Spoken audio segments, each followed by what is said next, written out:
She had traveled 2,000 miles to marry a man she had never met, and he sent a letter instead of showing up. Clara Whitmore stood on that wooden platform in the blazing Arizona sun, holding a note that told her to go home, while an entire town watched her fall apart in silence.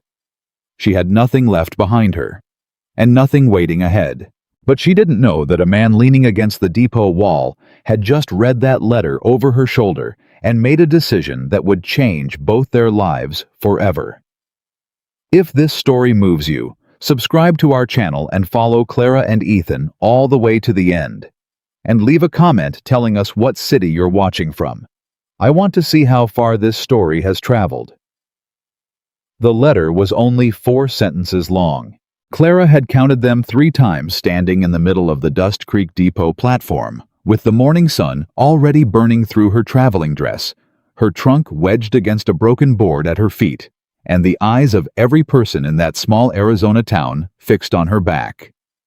4 sentences. She had crossed 6 states, spent 4 days sleeping upright in a second-class train car, eaten nothing but dry biscuits and cold coffee, since Albuquerque, and the man who promised her a future had summed up his feelings in 4 sentences. Miss Whitmore's circumstances have changed. I will not be continuing with this arrangement. I trust you will find your way back east without difficulty. Please do not attempt to contact me further. She read it a 5th time, not because she didn't understand it. She understood it perfectly. She read it because some part of her brain, the part that had kept her moving forward for 2 years since her father died and the bank took the house and her fiancé in Boston, looked at her empty hands and found a reason to stop coming around. That part of her brain still believed that if she read the words carefully enough, they would say something different. They didn't. The station master, a gray-haired man named Horace Greer, who had been working this depot for 30 years and had seen enough human misery to fill a library, cleared his throat gently beside her. "Ma'am," he said, "the next eastbound doesn't come through until Thursday morning. That's 3 days." Clara folded the letter. She folded it slowly and deliberately, pressing each crease hard with her thumb, because if she didn't give her hands something to do, they were going to start shaking, and she refused. She absolutely refused to let this town see her shake. 3 days, she repeated. "Yes, ma'am. I'm sorry." "How much is a room at the hotel?" Horace hesitated. That hesitation told her everything she needed to know before he even answered. "Mrs. Patton runs a boarding house on the east side of Main Street, 50 cents a night, but what?" He looked down at the letter she had just folded and placed very carefully into her coat pocket. "Thomas Reed is a well-known man in this town, ma'am. His family has ranched this territory for 20 years. I don't want you to find yourself in a difficult position when you go asking for a room." Clara looked at him directly. "Are you telling me the town will side with a man who abandoned a woman at a train depot?" Horace Greer had the decency to look ashamed of the answer he couldn't quite bring himself to say out loud. She understood. She had grown up understanding exactly how that particular arithmetic worked.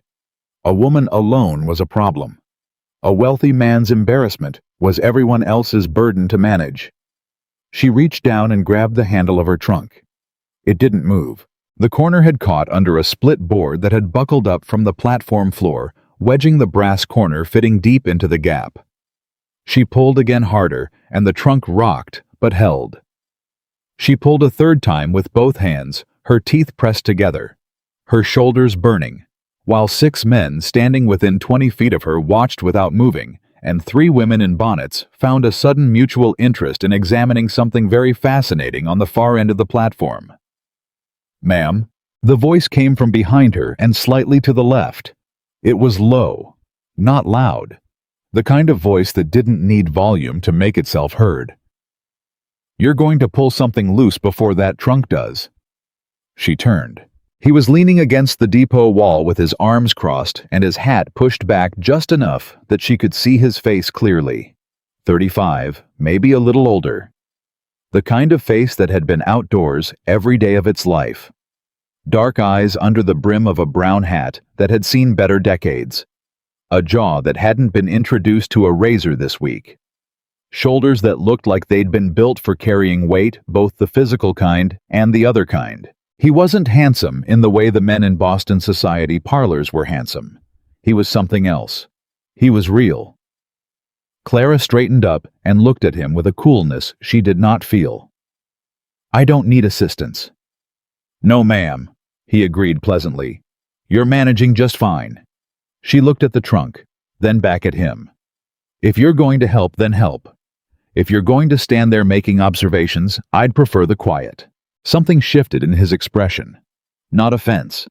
Something closer to surprise, and then something that might have been respect. He pushed off the wall and crossed the platform in 4 strides, reached down with one hand, gripped the trunk handle, gave a single smooth lift that freed the brass corner from the board without any drama whatsoever, and set the trunk upright on the platform like it weighed nothing. He straightened up and looked at her. "Ethan Walker," he said. "Clara Whitmore." He nodded once. "I know who you are, Miss Whitmore." "Then you know more than I was expecting." "Small town," he said simply. "Word travels faster than the train." She felt the heat come up in her face, and she hated it. Hated that she could feel it. Hated that some part of her still had the capacity to be humiliated after everything this morning had already done to her. "Then you know," she said carefully, "that I'm in the middle of a situation I would very much prefer not to discuss with a stranger." "I'm not here to discuss it," Ethan said. "Then what are you here for?" He was quiet for a moment, not an uncomfortable quiet, a thinking quiet. "Thomas Reed is going to let this town believe whatever version of this story protects his reputation," he said finally. "That's what men like Thomas do. And the boarding house is going to be full. Mrs. Patton is Thomas's cousin by marriage." Clara stared at him. "She'll claim she has no rooms," Ethan continued, "and the hotel will be conveniently expensive, and by tomorrow morning the story going around will be that you misunderstood the nature of the arrangement, or that the arrangement was never as serious as you believed, or something else that makes Thomas Reed look like a patient man dealing with a difficult woman." "You're very forthcoming for a stranger," Clara said. "I'm telling you the truth because nobody else in this depot is going to," he said. "And you look like a woman who handles truth better than she handles being managed." She studied him. He met her gaze without flinching, and without the kind of predatory interest she had learned to recognize from men who spotted a woman alone and saw opportunity. This was something different, something she didn't quite have a name for. "What is it you want, Mr. Walker?" she asked. "Nothing," he said. "I'm not going to pretend I don't have a reason for being here. I came to town to pick up feed supplies, and I happened to be standing here when the train came in." "Happened to be?" "Yes, ma'am."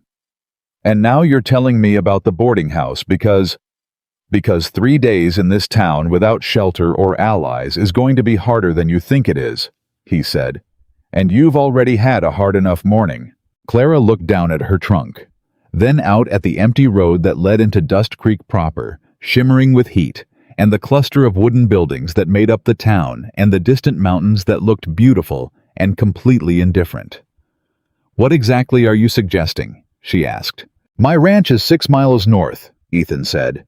"I have a spare room, a housekeeper named Ruth who has been with the property for 15 years, and who will ensure everything is entirely proper.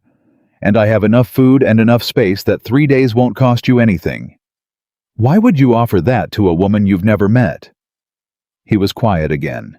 Then he said, "Because I know Thomas Reed. I've known him for 12 years. And I know what kind of man sends a letter instead of showing up to face someone he's wronged." There was something in his voice when he said it. Not anger exactly. Something older than anger. "You have a history with him," Clara said. "Most people in this territory do," Ethan said. "Not all of it good." She looked at him for a long moment. She was a practical woman. She had learned to be practical when the alternatives were falling apart or giving up, and she had refused both. She calculated what she knew one stranger offering a room with a witness housekeeper, one town with no allies, and a boarding house run by the enemy's cousin. $40 left in her travel purse. She had counted it twice on the train. "I would need to understand clearly," she said, "that this arrangement has no expectations attached to it." "No expectations?" "Not of any kind." "None," Ethan said. and the word came out so flat and so immediate that she believed it. "And your housekeeper, Ruth Perkins. She's been more the boss of that ranch than I have for the past 8 years. She'll tell you herself." Clara picked up her traveling bag from the platform. "I would like my trunk transported carefully," she said. "There are books in it."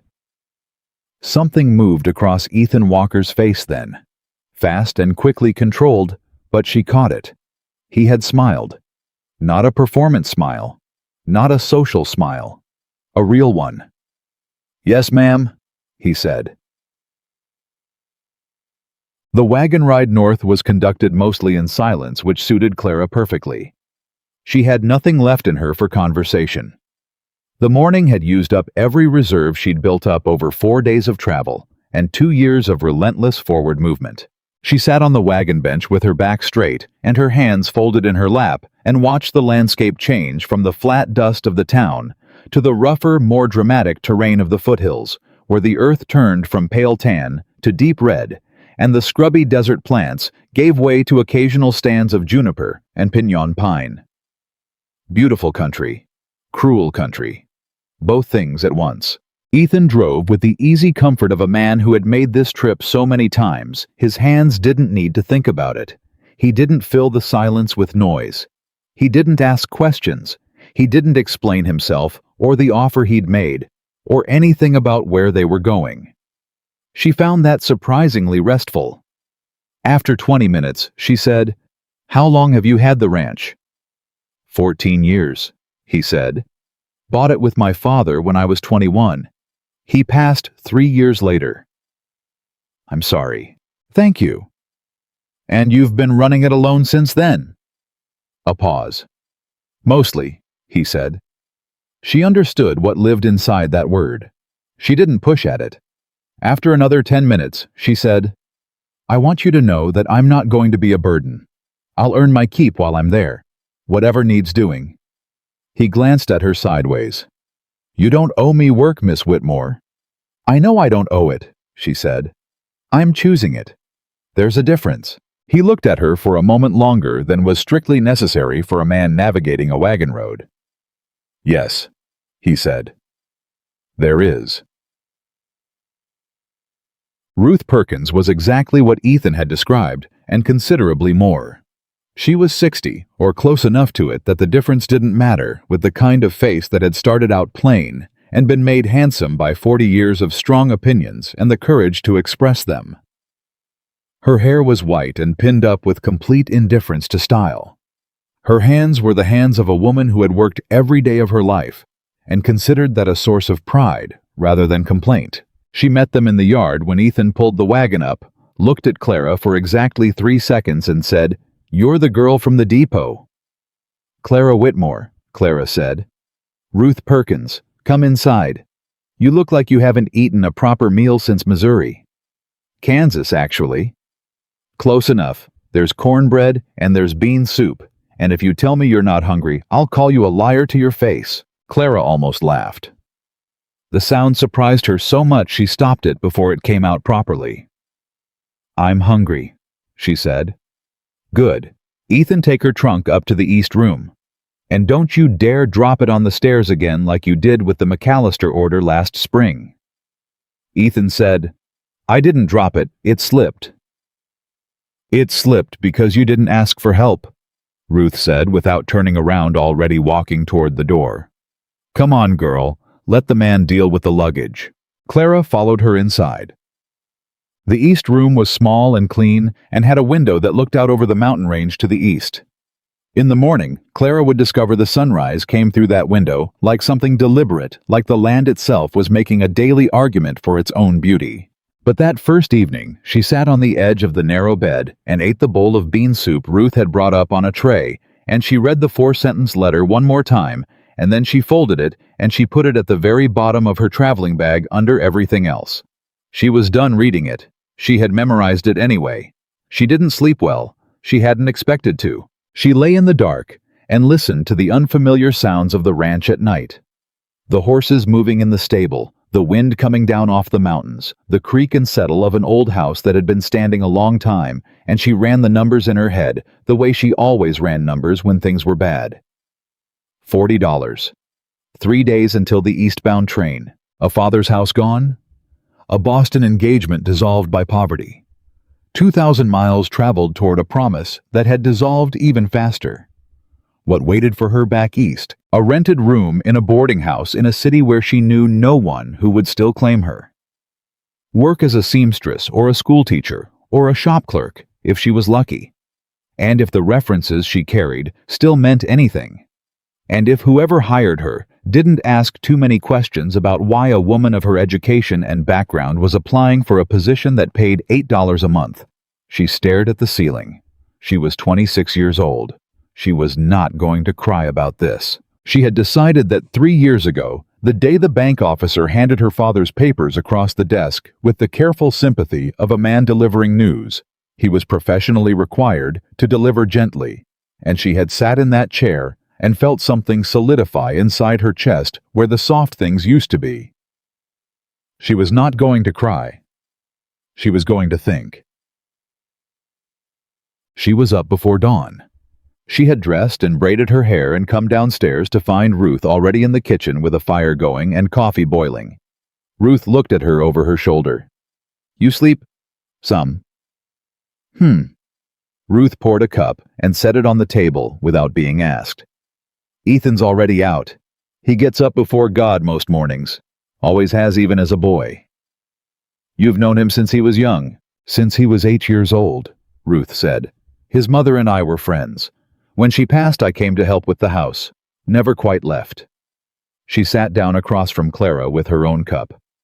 "He's a good man. Stubborn as a fence post and about as easy to move when he's made up his mind about something, but a good man." "Why did he bring me here?" Clara asked directly.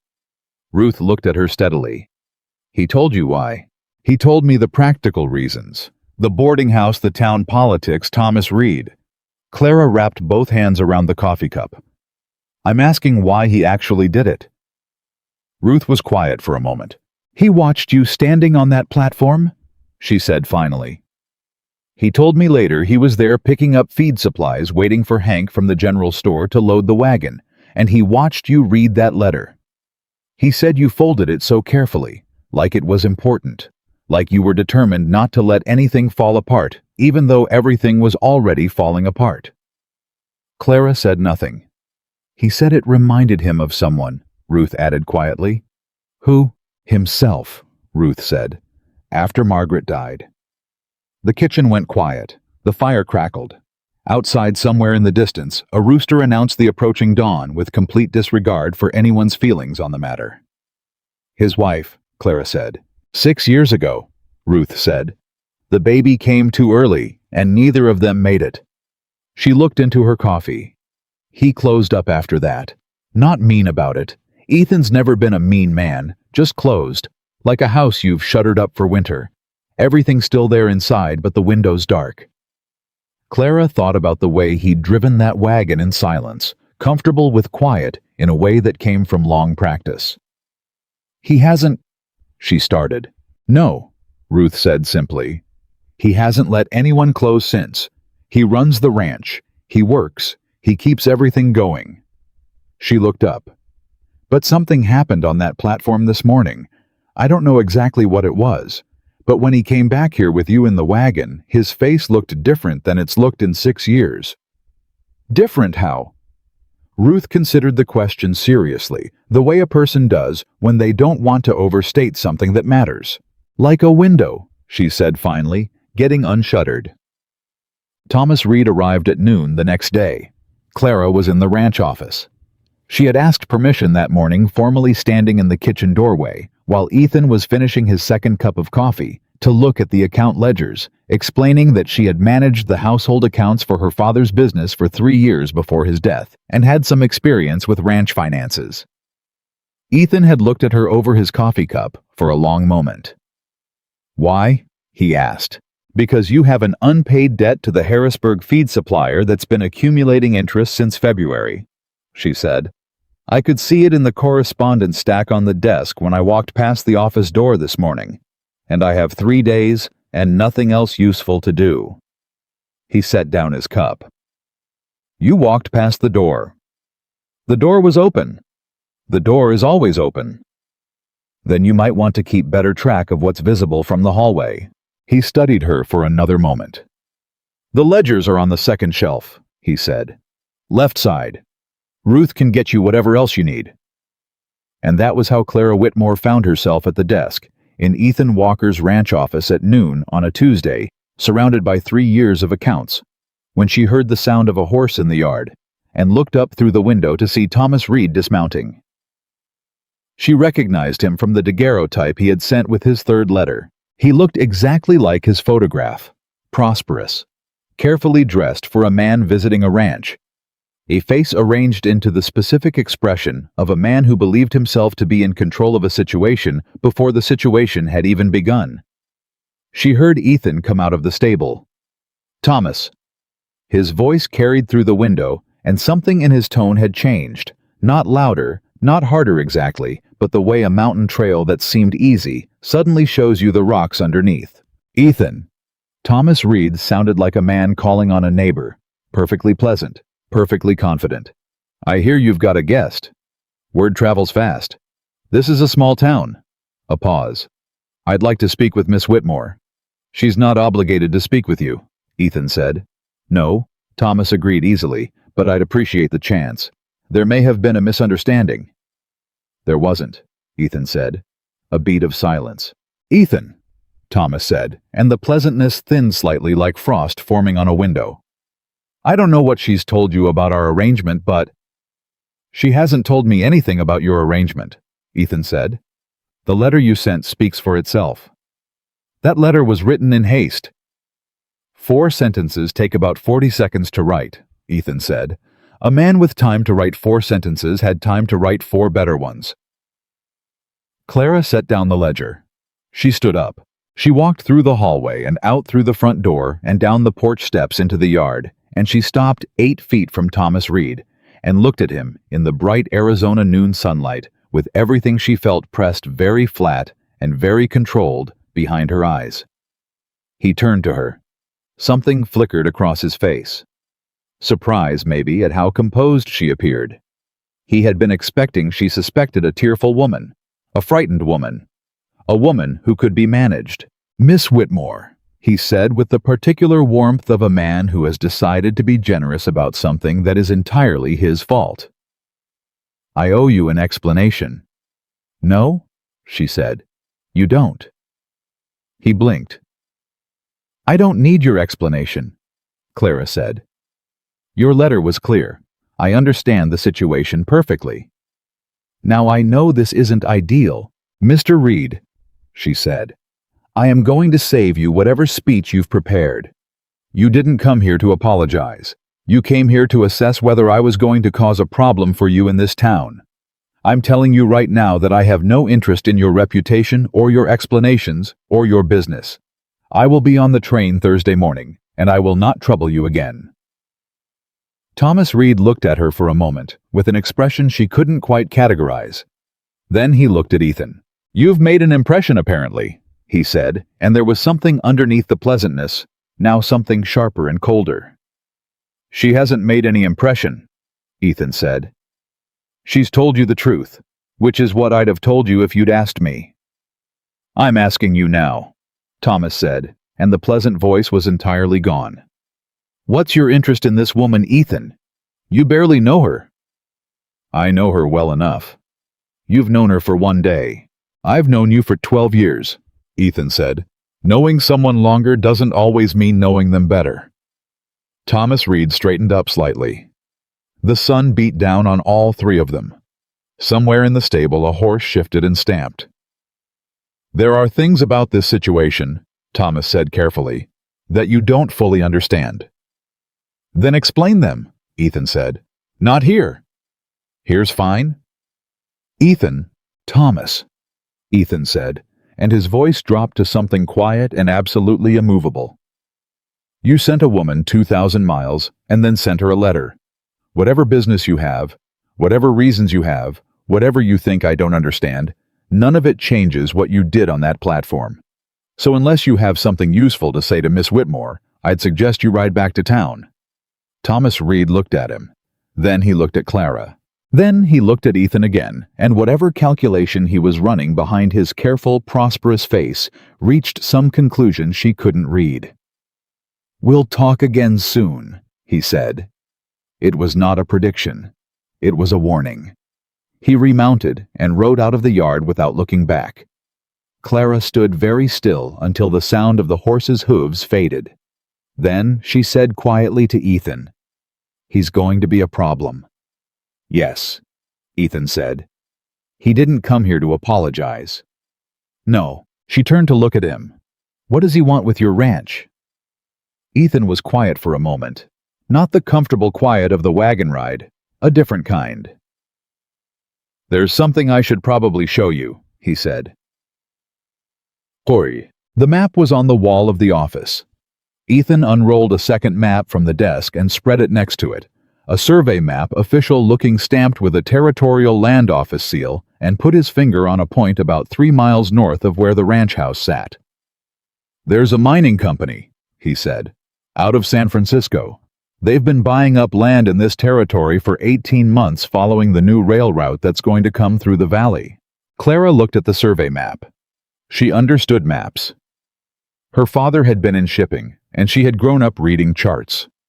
"This land," she said, following the lines with her eyes, "your property sits between here and here." "Right in the middle of the most direct route," Ethan said. "And Thomas Reed is the territory agent for the mining company," Ethan said. "Has been for about 14 months. She looked up at him. "He wrote to me 16 months ago," she said slowly. "The first letter." Ethan met her eyes. "Yes." The implication settled between them like cold water. "He needed something from you," Ethan said. "I don't know exactly what yet, but I've been watching Thomas work this territory for over a year, and he doesn't do anything without a reason." "He wanted a wife who would seem legitimate," Clara said. Her voice was steady. The steadiness cost her something. A woman from a respectable Boston family. Someone who could stand beside him while he was doing business in this territory and make him appear like a man of settled character. "That's what I suspect," Ethan said. "And when circumstances changed, when whatever he needed from the arrangement changed," Ethan said, "or when he decided he could get what he wanted a different way." He sent 4 sentences, Clara finished.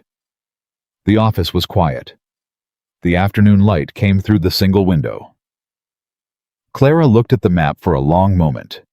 She looked at the survey lines and the property boundaries and the route that the railroad was going to cut through this territory, and the piece of land that sat directly in its way like something placed there deliberately. "He's going to come back," she said. "Yes. And he's going to try to buy this land." "He's been trying to buy it for a year," Ethan said. "I've said no every time." "Why?" "Because my father broke this land," Ethan said simply. "And I'm not selling it to a mining company so they can tear it apart." Clara looked at him. "He'll find another way," she said. "Men like Thomas always do." "I know. He may try to use me," she said. "Whatever the original arrangement was, whatever he wanted from having a Boston wife, if he can turn the situation around and make it look like I came here under some misunderstanding, or make you look like you took advantage of me." "He'll try," Ethan said. "He's already started." She frowned. "What do you mean already started?" "Ruth went to town for supplies this morning," Ethan said.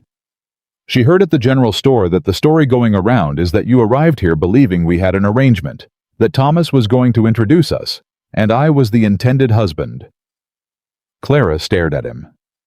"He's telling people I came here for you," she said. "He's telling people there was confusion," Ethan said carefully. "He's being subtle about it. Thomas is always subtle." "If people believe that, your reputation in this town is already complicated," Ethan said. "I know that, and I know that having you here at the ranch doesn't help it regardless of Ruth being here. Does that concern you?" He looked at her directly. "What concerns me," he said, "is that a woman who did nothing wrong is being handed a situation she didn't create and being asked to carry the consequences of it. That concerns me." "I'm used to carrying consequences of things I didn't create," Clara said. I know, Ethan said. That shouldn't be true, but I know. They stood on opposite sides of the desk, with the maps spread between them and the afternoon light moving across the floor. And Clara thought about the 4-sentence letter at the bottom of her traveling bag, and about Thomas Reed's face when he'd looked at her in the yard, that careful calculation behind his eyes. What do you want to do? She asked. About Thomas. About all of it, she said. You brought me here for 3 days. Now it's more complicated than 3 days. Ethan looked at the map for a moment. I want you to stay until we understand what he's actually planning, he said. Not because I need anything from you, because Thomas is going to make this about you whether you're here or not, and you deserve to have some say in how the story ends. That's not a small thing to offer a stranger, Clara said. No, he agreed. It's not. She studied his face, the weathered steadiness of it. The thing she'd noticed on the platform, that he looked at her like she was someone worth respecting, was still there, unchanged by everything the morning and afternoon had brought.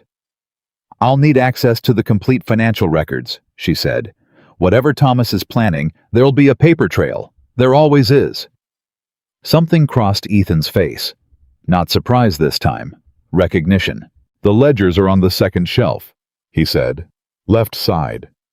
I know, Clara said. I've already started.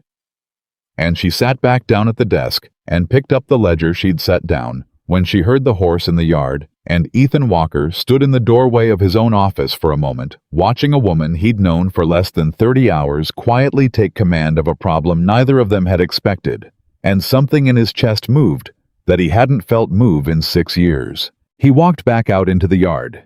He had work to do, but the window had been unshuttered. And the light was already different. The numbers told a story that Ethan Walker had never wanted to read.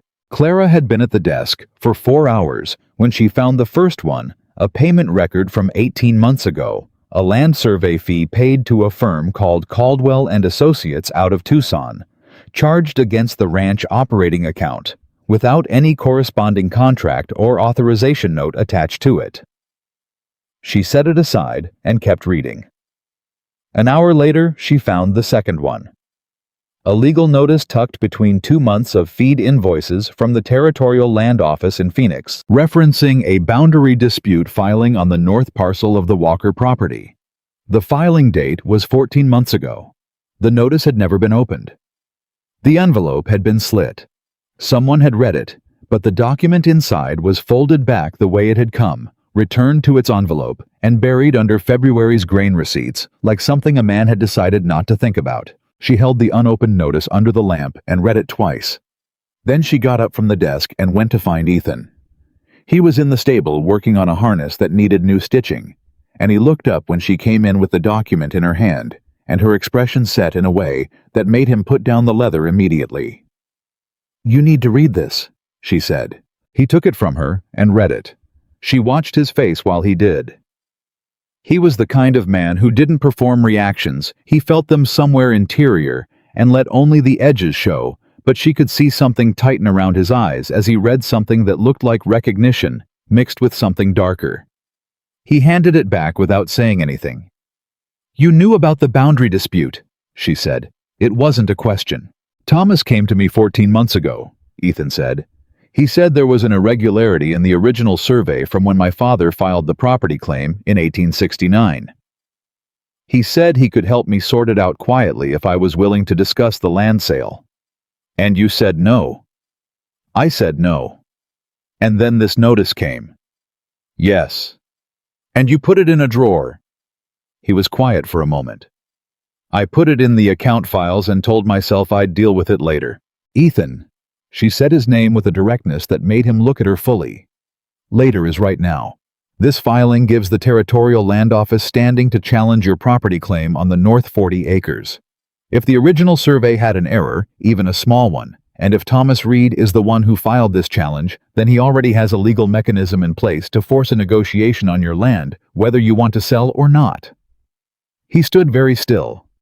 How do you know that? He asked. My father had a business partner who tried to do something similar to him, she said. With different documents and a different territory, but the same mechanism. Create a legal cloud over the title. Then present yourself as the only person with the connections to make the cloud go away. She held up the notice. This is the cloud. Ethan took off his hat and ran a hand through his hair and put the hat back.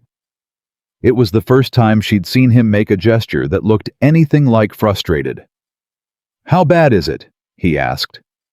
"I don't know yet," she said. "I need to see the original property filing documents. The 1869 survey records, the deed of title, all of it. Do you have them here?" "There's a strong box in the floor of the office," he said. "Under the rug, behind the desk." "I need it." "I'll get it. Tonight," she said. "Tonight?" He agreed. She turned to go back to the house, and then she stopped and turned back around. "Ethan," she said, "I need you to understand something.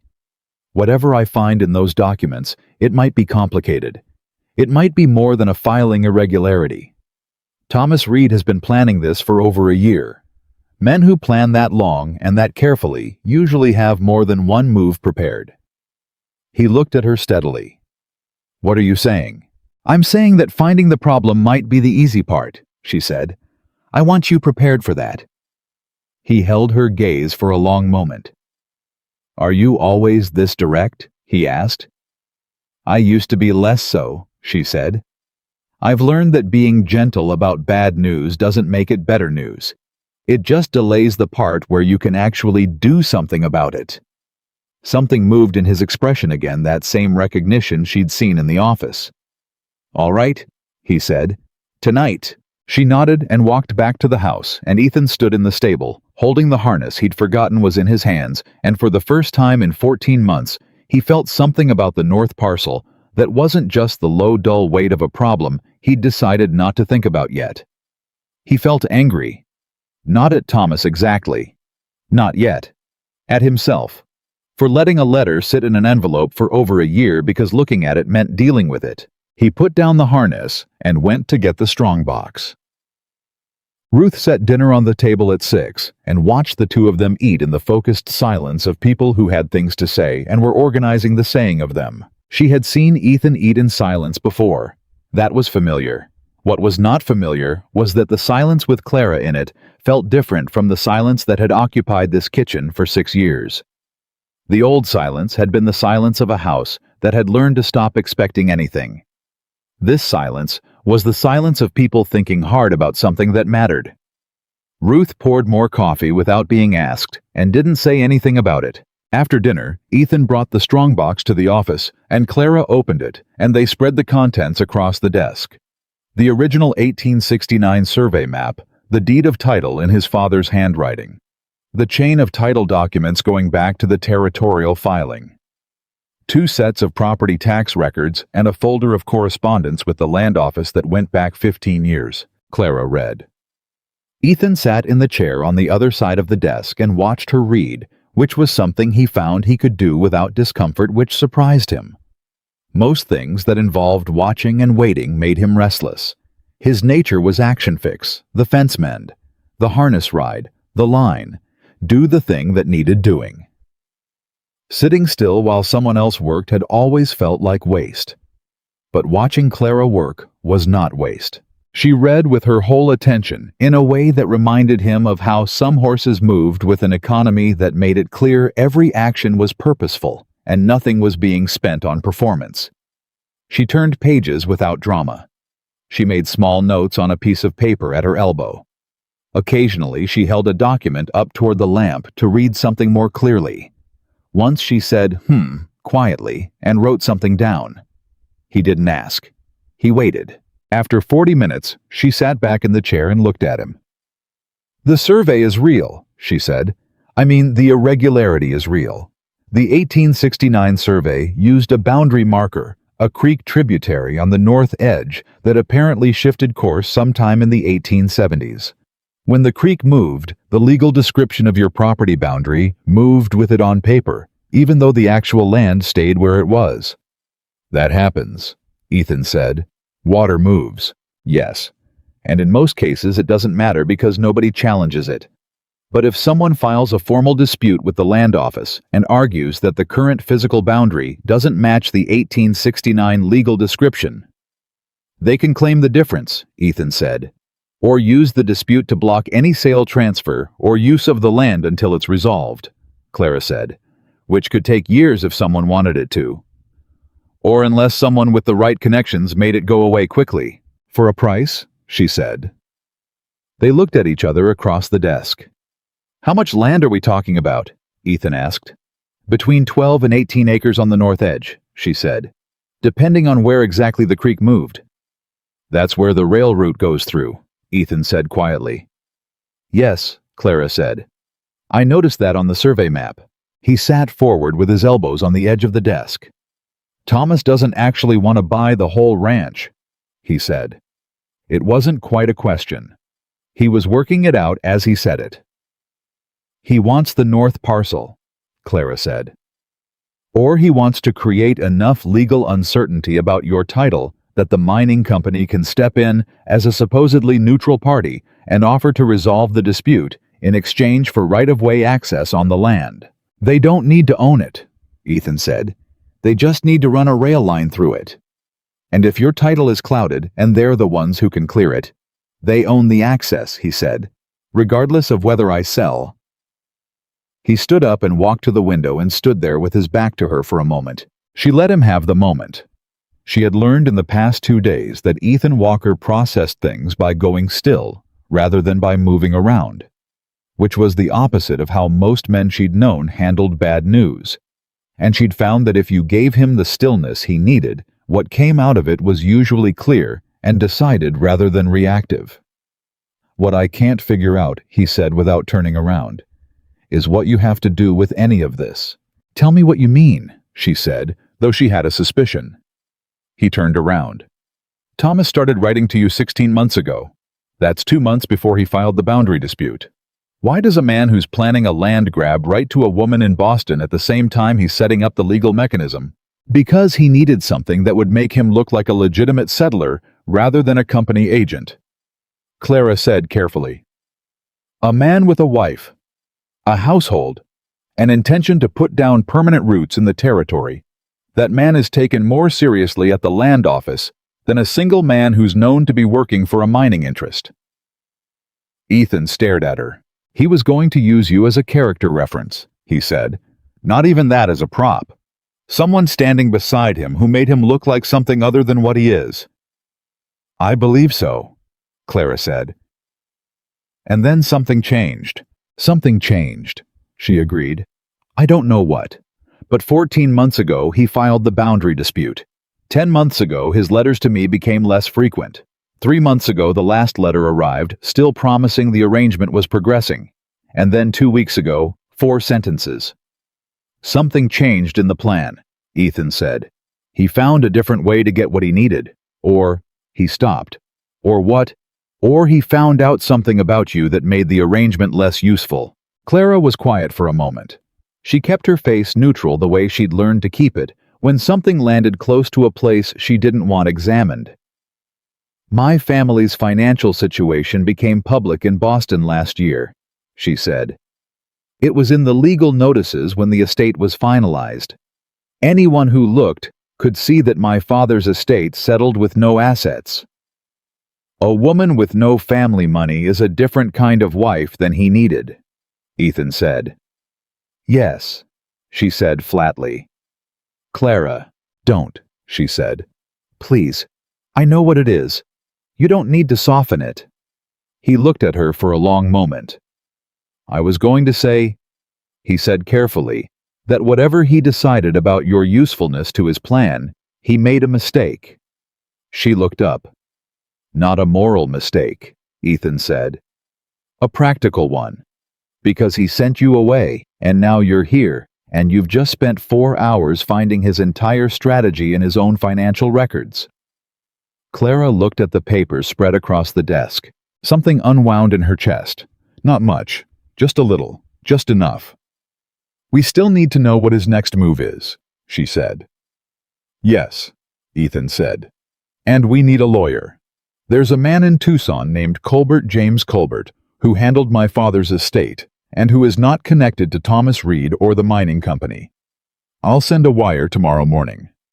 "Do it early," Clara said, "before Thomas has any indication that we've looked at the documents." "You think he knows we've been looking.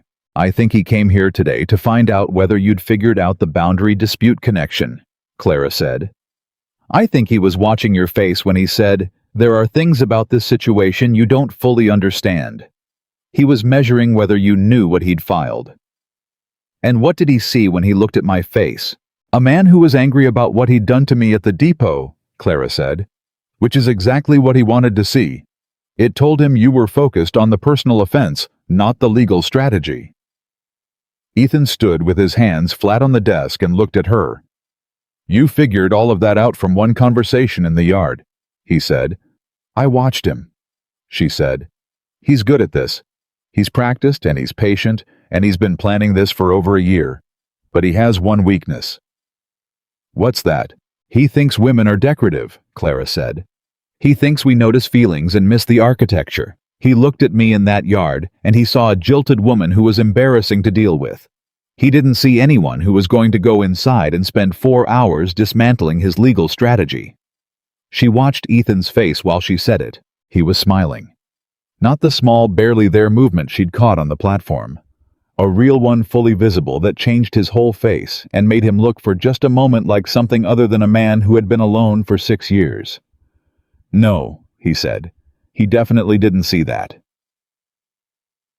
That night, after Clara had gone upstairs, and Ruth had banked the fire, and the house had settled into its nighttime sounds, Ethan sat at the desk for a long time, looking at the documents. He wasn't reading them.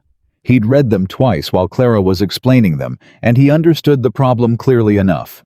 He was sitting with the understanding that he had been letting Thomas Reed move pieces around a board for over a year, while he, Ethan Walker, a man who prided himself on seeing problems clearly and acting on them directly, had been folding letters and putting them in drawers and telling himself there was time to deal with it later. He had not been protecting the ranch. He had been avoiding the paperwork because the paperwork lived in the same office where Margaret had kept her things in the years when this place had felt like something more than just work and survival, and sitting at that desk for long periods of time in the evening still felt after 6 years like pressing a bruise. He had not told anyone that. He had told himself it was just a backlog, just administrative delays, just the normal chaos of running a ranch with not enough hands and not enough hours. He sat with the truth of it now in the quiet, with the lamp burning low. Then he heard a sound from the hallway. Footsteps. Light ones. He recognized them. Clara moved quietly like someone who had spent years in houses where making noise was an inconvenience to others. The footsteps stopped outside the office door. A pause. Then her voice low. "You're still up?" "Yes," he said. Another pause. "Are you all right?" The question was direct in the way she was direct about everything. Not intrusive, just honest. She was asking because she wanted to know, not because social convention required it. "I've been sitting here realizing I let this go too long," he said. "The documents, the notices, all of it." "Yes," she said. He looked up. She was in the doorway, still dressed, her braid looser than it had been during the day. She hadn't been sleeping either. "You're not going to tell me it's understandable," he said. "It is understandable," she said. "And it still cost you. Both things can be true." He let that sit. "My father would have had the lawyer in Tucson on the wire the day the notice arrived," he said. "Your father didn't lose a wife in the room next to this office," Clara said. The quiet that came after that was different from the other kinds of quiet he'd sat in. It had weight in it, the real kind. "I don't talk about that," he said. "I know," she said. "I'm not asking you to. I'm just saying that there are reasons things get put in drawers. And knowing the reasons doesn't fix the problem, but it helps you stop blaming yourself for having human reactions to genuinely terrible losses." She paused. "That's my opinion. You didn't ask for it." "No," he said. "But I didn't mind it." She was quiet for a moment. "Send the wire early," she said. I'll have a summary of everything I found written out before breakfast so you can send it with the message to Colbert. He'll need to know what the filing says before he can advise you. You'll have it ready before breakfast. I'm not sleeping anyway, she said simply. Clara. He said her name the way she'd said his direct without decoration. She looked at him. What are you going to do? He asked. After Thursday, if you don't take the train. The question came out differently than he'd intended it. More open, more personal. He saw her register the shift, saw her go slightly still. I don't know yet, she said. You could stay, he said. Not because of Thomas and the land dispute. That's a separate thing. He stopped and organized the words. Ruth could use the help. The accounts are a disaster that I don't have the patience to manage. And you're... Another stop. You see things clearly. I'd rather have someone here who sees things clearly than spend the next year dealing with Thomas Reed by myself. She looked at him for what felt like a long time. That's a very practical offer, she said. I'm a practical man, he said. Most of the time. Most of the time, she repeated, and there was something in her voice that was almost humor, but not quite something warmer than humor. You'd have your own room, he said. Your own wages. Nothing owed and nothing expected, the same as I said at the depot. I know, she said. I believed you then. I still believe you. So, he asked. She looked at the desk covered in documents, at the lamp burning low, at the strong box sitting open with all the ranch's secrets spread out in the lamplight.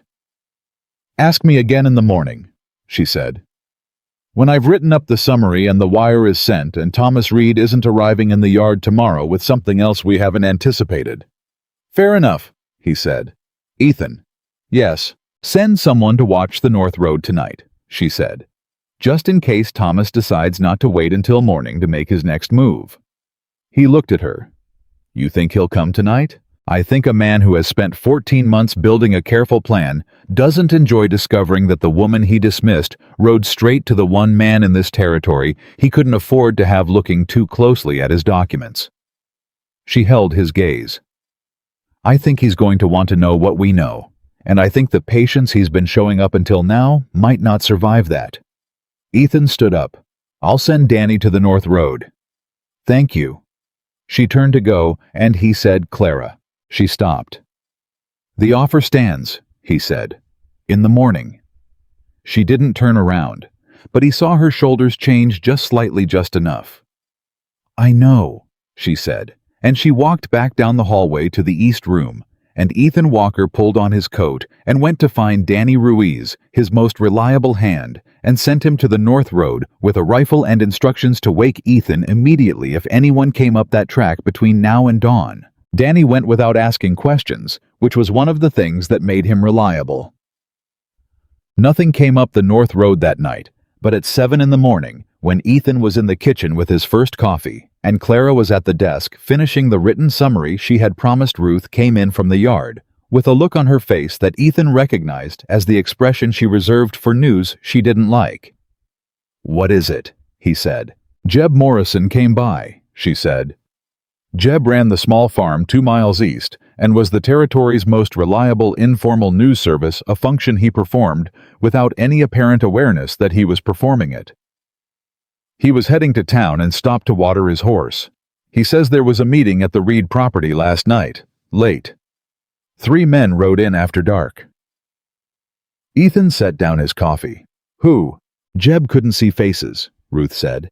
But one of the horses was a gray with a white blaze. He noticed it because it's the same horse that the Territorial Land Office agent rides when he comes through. Ethan was very still. The Land Office agent, he said. Martin Hale, Ruth said. Thomas Reed had Martin Hale at his property at 10 o'clock last night. Clara appeared in the kitchen doorway with the written summary in her hand. She had heard. Her face was composed, but her eyes were sharp. He knows we looked at the documents, she said. Maybe, Ethan said. Not maybe, she said. He came here yesterday afternoon to assess what you knew. He didn't like what he saw. Last night he called in a meeting with the land office. That's not coincidence. What can Hale do? Ethan asked. Accelerate the timeline on the boundary dispute filing. Clara said. "If someone at the land office is willing to move things forward ahead of schedule. The dispute could be formally noticed before you have a chance to respond with legal counsel. Once it's formally noticed, there's a 60-day response window. If your response isn't properly filed with the right documentation, the dispute goes forward without a contest." "And Thomas steps in to resolve it," Ethan said. "For a price," Clara said. Ruth looked between them. "What do we do?" Ethan looked at Clara. "The wire to Colbert," he said. "It needs to go now," she said. "Before the land office opens, before Thomas has a chance to file anything else." She held out the summary. "Everything Colbert needs to know is in there. Tell him it's urgent. Tell him to send someone from his office to the Phoenix land office today, not when convenient today." Ethan took the papers from her hand. Their fingers were close for a moment, the document passing between them, and she looked up at him, and he looked at her, and something passed between them that was not about documents at all. "I'll ride to town myself," he said. "I'm faster than Danny on the wire road." "Be careful," Clara said. "It's a wire office, not a firefight," he said. "Thomas Reed is in that town," she said, "and he's not going to be happy that you're sending wires to Tucson lawyers. He doesn't know that's what I'm doing." "He will the moment you walk in," Clara said. "Small town. Word travels faster than the train. You said so yourself." He had said so. The first morning, the platform. He looked at her for a moment. "I need you to stay here," he said. "Not because you need protecting. Because if Thomas comes back while I'm gone, I need someone here who knows what we know and can handle what he says." Clara looked at him steadily. "I can handle Thomas Reed." "I know you can," Ethan said. "That's exactly why I need you here." He was out the door in 2 minutes with the summary in his coat pocket, riding hard toward Dust Creek. He sent the wire. James Colbert's office confirmed receipt 40 minutes later with a 2-line reply. "Situation understood. Associate departing for Phoenix this afternoon. Do not make any further statements to land office or opposing parties until contact from our office. JBC." Ethan folded the reply and put it in his pocket and walked out of the wire office and directly into Thomas Reed, coming down the boardwalk from the opposite direction. They both stopped. The street was busy enough. People going about their Tuesday morning in the way of small frontier towns. The hardware store. The feed merchant. The woman from the dressmaker's crossing with a bolt of cloth. Enough witnesses that whatever Thomas was thinking, he had to think about it carefully. "Ethan," he said. "Early morning." "Business to handle," Ethan said. Thomas looked at him. That careful measurement behind his eyes, those eyes that knew how to look friendly while running calculations. "Anything I can help with?" "No," Ethan said. "I think I've got it managed." A beat. Thomas smiled, the smile of a man who has decided to be patient a little longer. "How's your house guest?" "Fine," Ethan said. "Thank you for asking." "She's a capable woman," Thomas said, and the way he said it made the word capable sound like a problem. "I hope you know what you've taken on." "I usually know what I've taken on," Ethan said. "When I don't, I find out fast." Thomas looked at him for one more moment. "The land office sent me a courtesy notification this morning," he said, "about the North parcel filing. Just so you know, these things do have timelines. 60 days moves quickly." "I appreciate you mentioning it," Ethan said flatly. "I'll keep that in mind." He walked past Thomas without another word, mounted up, and rode back toward the ranch. His hands were steady on the reins. His chest was not. Because Thomas had just told him with that careful, pleasant voice and that courtesy notification that the clock was already running. And he had done it the morning after a late-night meeting with the land office agent, which meant the timeline had already been moved, which meant Colbert's associate in Phoenix might be arriving one day too late. Ethan rode hard. When he got back to the ranch, Clara was on the porch. She read his face before he got off the horse. "What happened?" she said. He told her about the wire, the reply, and Thomas on the boardwalk. She listened without interrupting. When he finished, she was quiet for a moment. He's already filed the acceleration, she said. That's what I think. Then we have less than 60 days, she said. And he wants us to feel the pressure. He wants you to be worried enough to consider selling before Colbert can build a proper defense. That's what I think, Ethan said again. She looked out toward the north, toward the mountains, toward the parcel of land that neither of them had walked across together, but that had somehow become the center of everything. Can I ask you something? She said. Yes. If you lost the north parcel, she said, would the ranch survive? He was honest with her. He had decided somewhere in the past 2 days that dishonesty with Clara Whitmore was both pointless and disrespectful. Barely, he said. The rail access would cut off our main water route for the summer cattle drive. We'd have to reroute. It would cost more than we'd make for 2, maybe 3 years. And if those years were hard years, we'd be done, he said. Yes, she nodded. Not like the answer surprised her, like she'd been expecting it and needed to hear it said out loud. Then we need to be faster than Thomas, she said. And we need to be smarter. We, Ethan said. She looked at him. I asked you last night to ask me again in the morning, she said. It's morning, he said. I'm staying, Clara said. Not 3 days, not until the legal situation resolves. I'm staying as long as it takes, and I'm going to help you save this ranch, and I would like to be paid a fair wage for the work that entails. Ethan looked at her. Why? He said. It was a real question, not a challenge. He genuinely wanted to know. She met his eyes. Because I came out here looking for a place where I could build something real, she said. I thought it was going to look like what Thomas Reed described in his letters. It didn't. But... She stopped. A pause that was not uncertainty. More like precision looking for the exact word. But it looks like this. Like a ranch that needs saving and a legal fight that needs winning, and a man who has been doing everything alone for too long, and a set of books that need someone who actually understands them. Ethan was quiet. That's why you're staying, he said. That's part of it, she said. He waited. She looked at him for one more moment with that clear-eyed directness. Ask me the rest in another few days, she said. When we're not in the middle of a land dispute. He almost smiled. Fair enough, he said.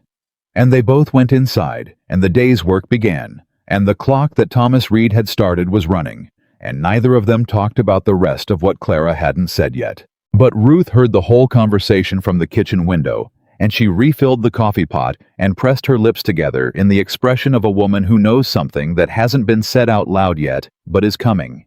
She had seen that look on Ethan's face only once before in her life, a long time ago, before everything went dark. And now the window was open again, and the light was coming through, and Ruth Perkins, who had not prayed for much in the past 6 years, said a quiet private word into the morning air and asked whoever was listening to let this one be different. The letter from Colbert's office arrived on Friday morning 5 days after Ethan had sent the wire, and it was not the letter either of them had been hoping for. Clara read it first because she was already at the desk when Danny brought it up from the mail run, and she read it twice before she set it down. And when Ethan came in from the yard and saw her face, he pulled the other chair up and sat down without being asked. Tell me, he said. Colbert's associate got to the Phoenix land office on Wednesday, she said. The acceleration filing had already been processed Tuesday afternoon. Martin Hale signed off on it personally. Ethan said nothing. The formal notice goes out Monday, Clara said, which means your 60-day window starts Monday. Colbert says he can build a defense around the original survey documents, but he needs a licensed surveyor to re-examine the north boundary and produce a current legal description that can be compared against the 1869 filing. That takes 3 to 4 weeks minimum. Which leaves us 3 to 4 weeks to respond, Ethan said. If everything moves perfectly, Clara said, and Colbert says there's a complication. Of course there is. The surveyor who filed the original 1869 boundary report, his son is still practicing in Tucson. His name is George Aldis. He has the original field notes from his father's survey, which would be critical evidence for our response. She paused. Colbert says Aldous was contacted 2 weeks ago by a party he won't name offering to purchase the original field notes outright. Ethan went very still. Thomas. Almost certainly, Clara said. Aldous didn't sell. But Colbert says the offer was substantial, and there's no guarantee Aldous won't reconsider if a second offer comes in. Then we need to get to Aldous before Thomas makes a second offer. Colbert is already trying, Clara said. But Aldous is being cautious. He doesn't know who to trust yet. Colbert says a personal visit from the property owner would carry more weight than correspondence from a lawyer. I need to go to Tucson, Ethan said. Yes, Clara said. Soon. He looked at the letter again. How long would I be gone? 2 days' ride each way, she said. 3 days in Tucson, if Aldous needs convincing, and Colbert needs to brief you properly. A week total minimum. A week, he repeated. They both understood what a week meant. A week with Ethan off the property and Thomas Reed still in Dust Creek, still watching, still calculating. I'll be fine, Clara said before he could say it. I know you will, he said. That's not what I'm thinking about. Then what are you thinking about? He looked at her with the directness that she had come to recognize as one of his most consistent qualities. He did not deflect, did not manage, did not say something easier than the truth, when the truth was what the situation required. I'm thinking that Thomas is going to see me leave, he said, and he's going to come here. Yes, she said, he will. And I'm thinking that what he does when he comes here depends on what he believes you know. Ethan said, if he thinks you're just a woman staying at the ranch waiting for a train back east, he'll be careful but not aggressive. But if he suspects you've been going through the documents, he already suspects that, Clara said. You saw it in his face on the boardwalk. Then coming here without me is exactly the move he'd make, Ethan said. To see what you know. To see whether you can be managed. He can't manage me, Clara said. I know that, Ethan said. But he doesn't. And a man who underestimates someone is more dangerous than a man who takes you seriously because he'll take risks he wouldn't otherwise take. Clara considered that. It was true, and she knew it was true, and she had been thinking the same thing for 3 days, but hadn't said it because saying it out loud meant acknowledging something she had been keeping at a careful distance, that she was no longer simply a temporary guest, waiting for a train, and that whatever Thomas Reed decided to do in the next 7 days was going to affect her directly, regardless of what she wanted. Ruth will be here, she said. Ruth is 60 years old, Ethan said. I love her like family, and she's sharper than most people half her age, but I'm not leaving you here to manage Thomas Reed alone based on Ruth's backbone and your instincts. Then what do you suggest? Clara asked. Danny stays at the house, he said. Not in the bunkhouse. At the house. I'll tell him it's a general security matter. Danny will figure out what's actually happening. Danny has figured out what's actually happening already, Ethan said. He's been watching you and Thomas and me for a week and drawing his own conclusions. He's a smart young man. Clara looked at him. You trust him, she said. With my life, Ethan said. And with yours, which I consider at least equally important. The word landed quietly in the room between them, and neither of them acknowledged it directly, and both of them felt it. All right, Clara said. Danny at the house, and I'll stay away from town while you're gone. Thank you, he said. Don't thank me. Just come back with George Aldis's cooperation and Colbert's legal strategy, and get back here before Thomas does something we haven't anticipated. She picked up the letter and folded it precisely. When do you leave? Tomorrow morning, he said. Early. I'll have the documents you need to take to Colbert ready tonight, she said. He stood up. He stood there for a moment not moving toward the door, and she looked up from the desk and found him looking at her with an expression she hadn't seen on his face before. Not the careful steadiness, not the warmth that came through when he forgot to suppress it, but something more complicated and more direct. Clara, he said. Yes. He opened his mouth and closed it once.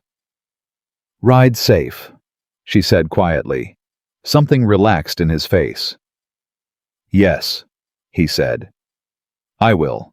And he left, and she sat at the desk with the folded letter and the lamp and the documents, and she told herself that whatever was happening between them was a separate matter from the land dispute and the 60-day window and the surveyor in Tucson, and that separate matters needed to stay separate until there was room for them.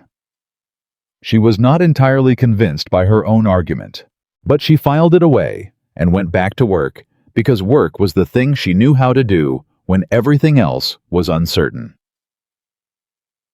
Ethan left at first light on Saturday.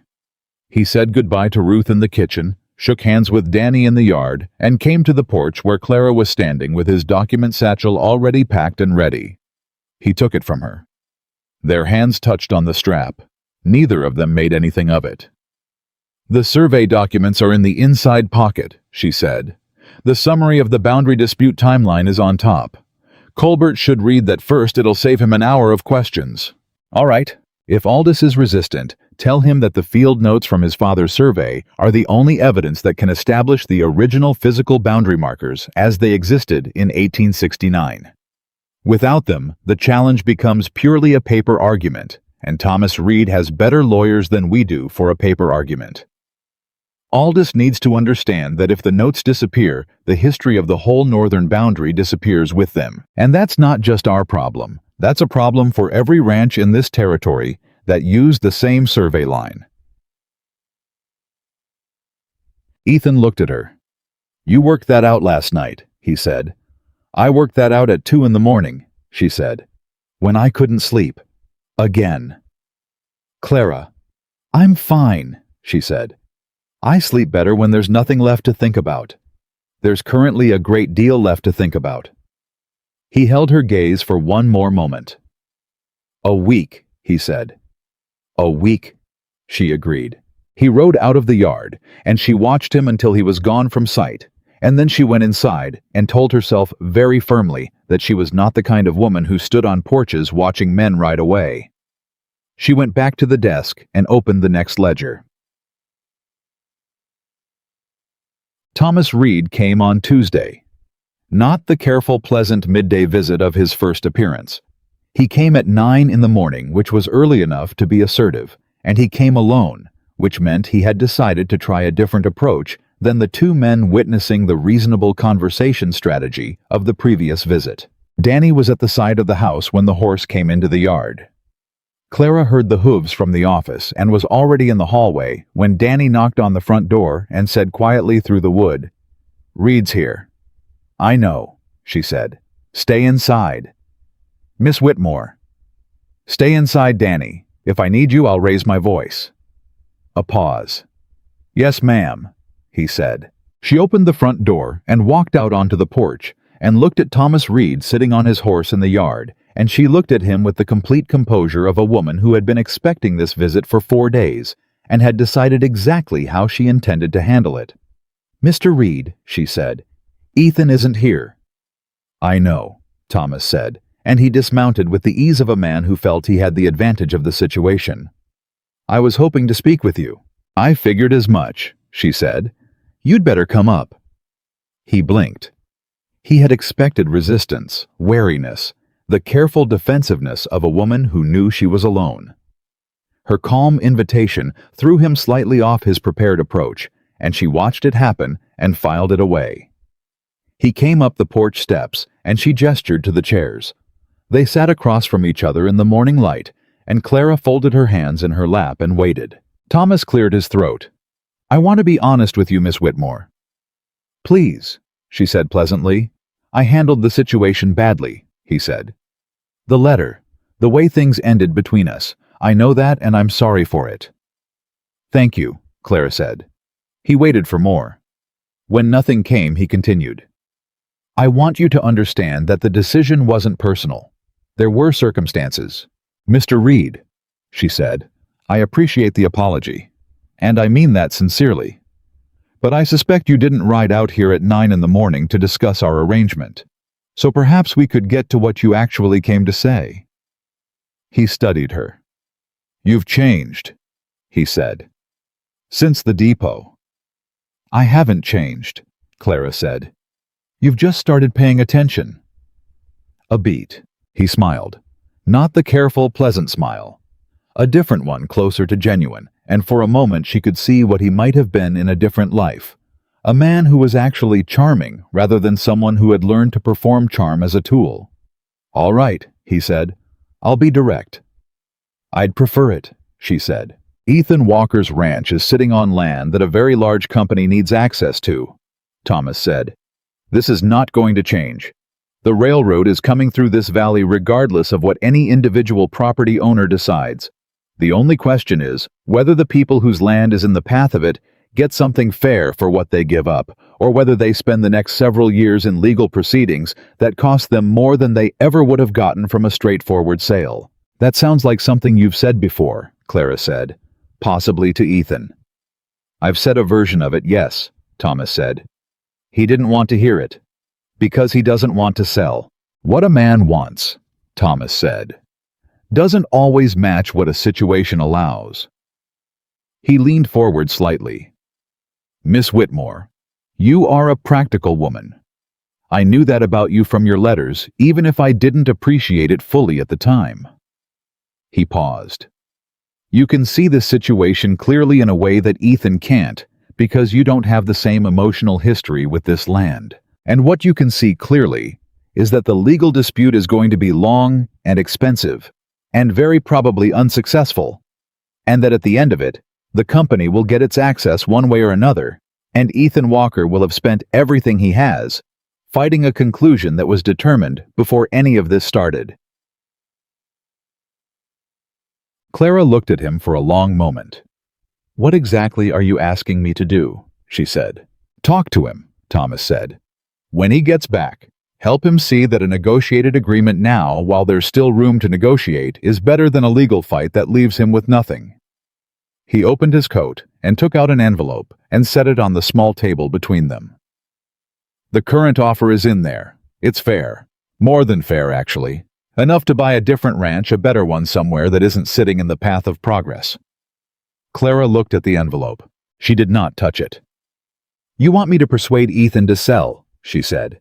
"I want you to help him make a rational decision," Thomas said. "Yes. And what do I get for that?" she said. Thomas looked slightly surprised by the question. Then he recalibrated.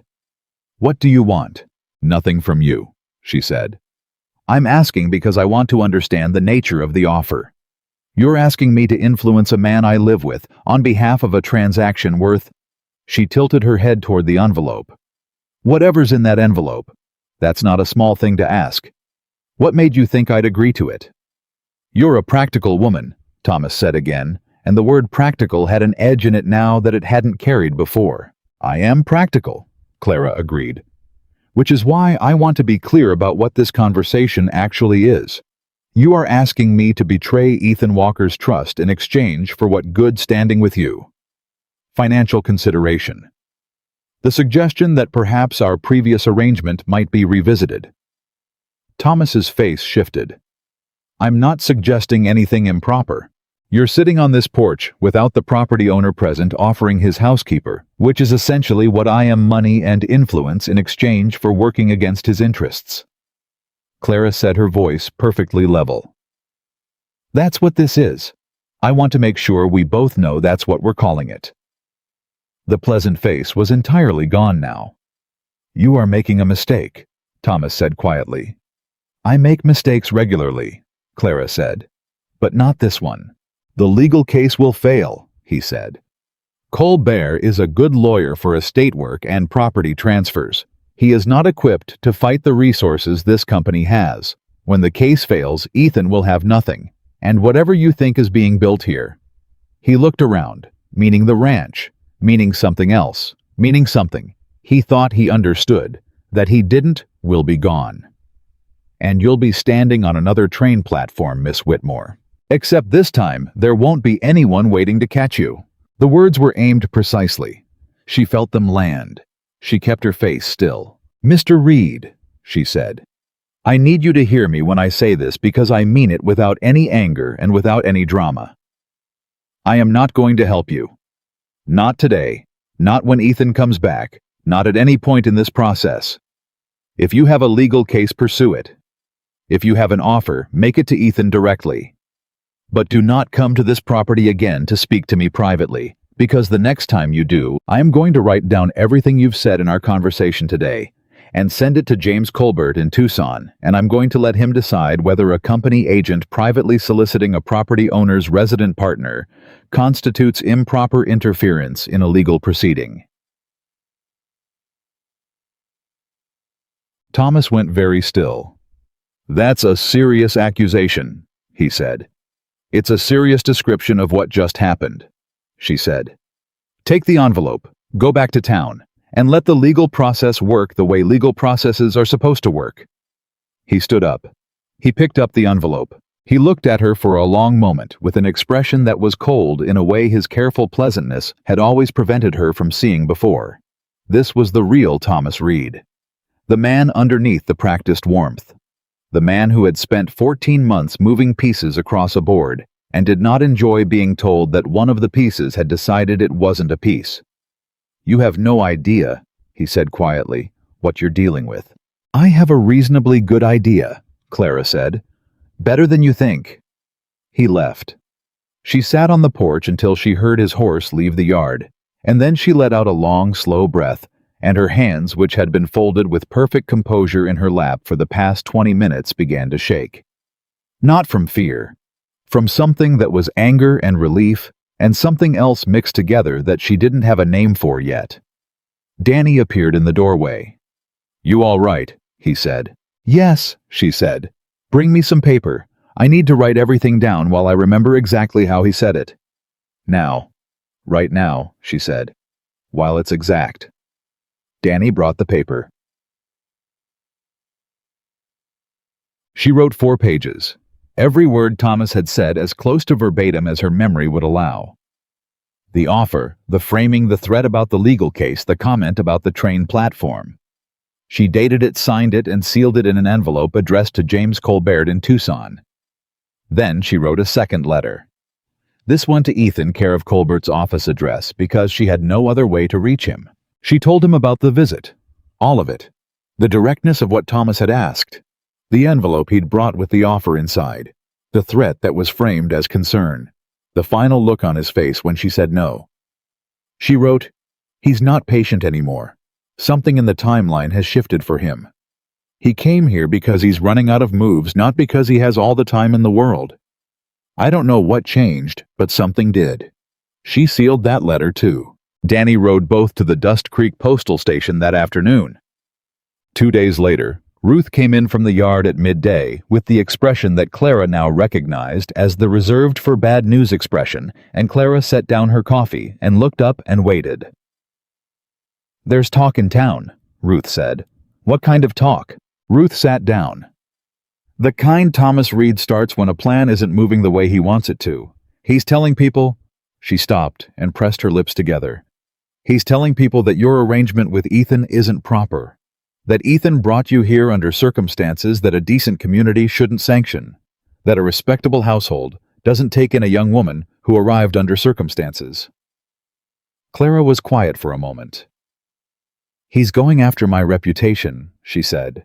He's going after Ethan's reputation through yours, Ruth said, which in a territory town is the same thing. What are people saying? Ruth looked at her steadily. Some are saying nothing. The McAllister family, the Garcias up north, most of the ranch families out here, they've known Ethan for years, and they know better. But there are people in town, merchants, the pastor's wife, a few of the newer families, they're listening. Of course they are, Clara said. It's not fair, Ruth said. No.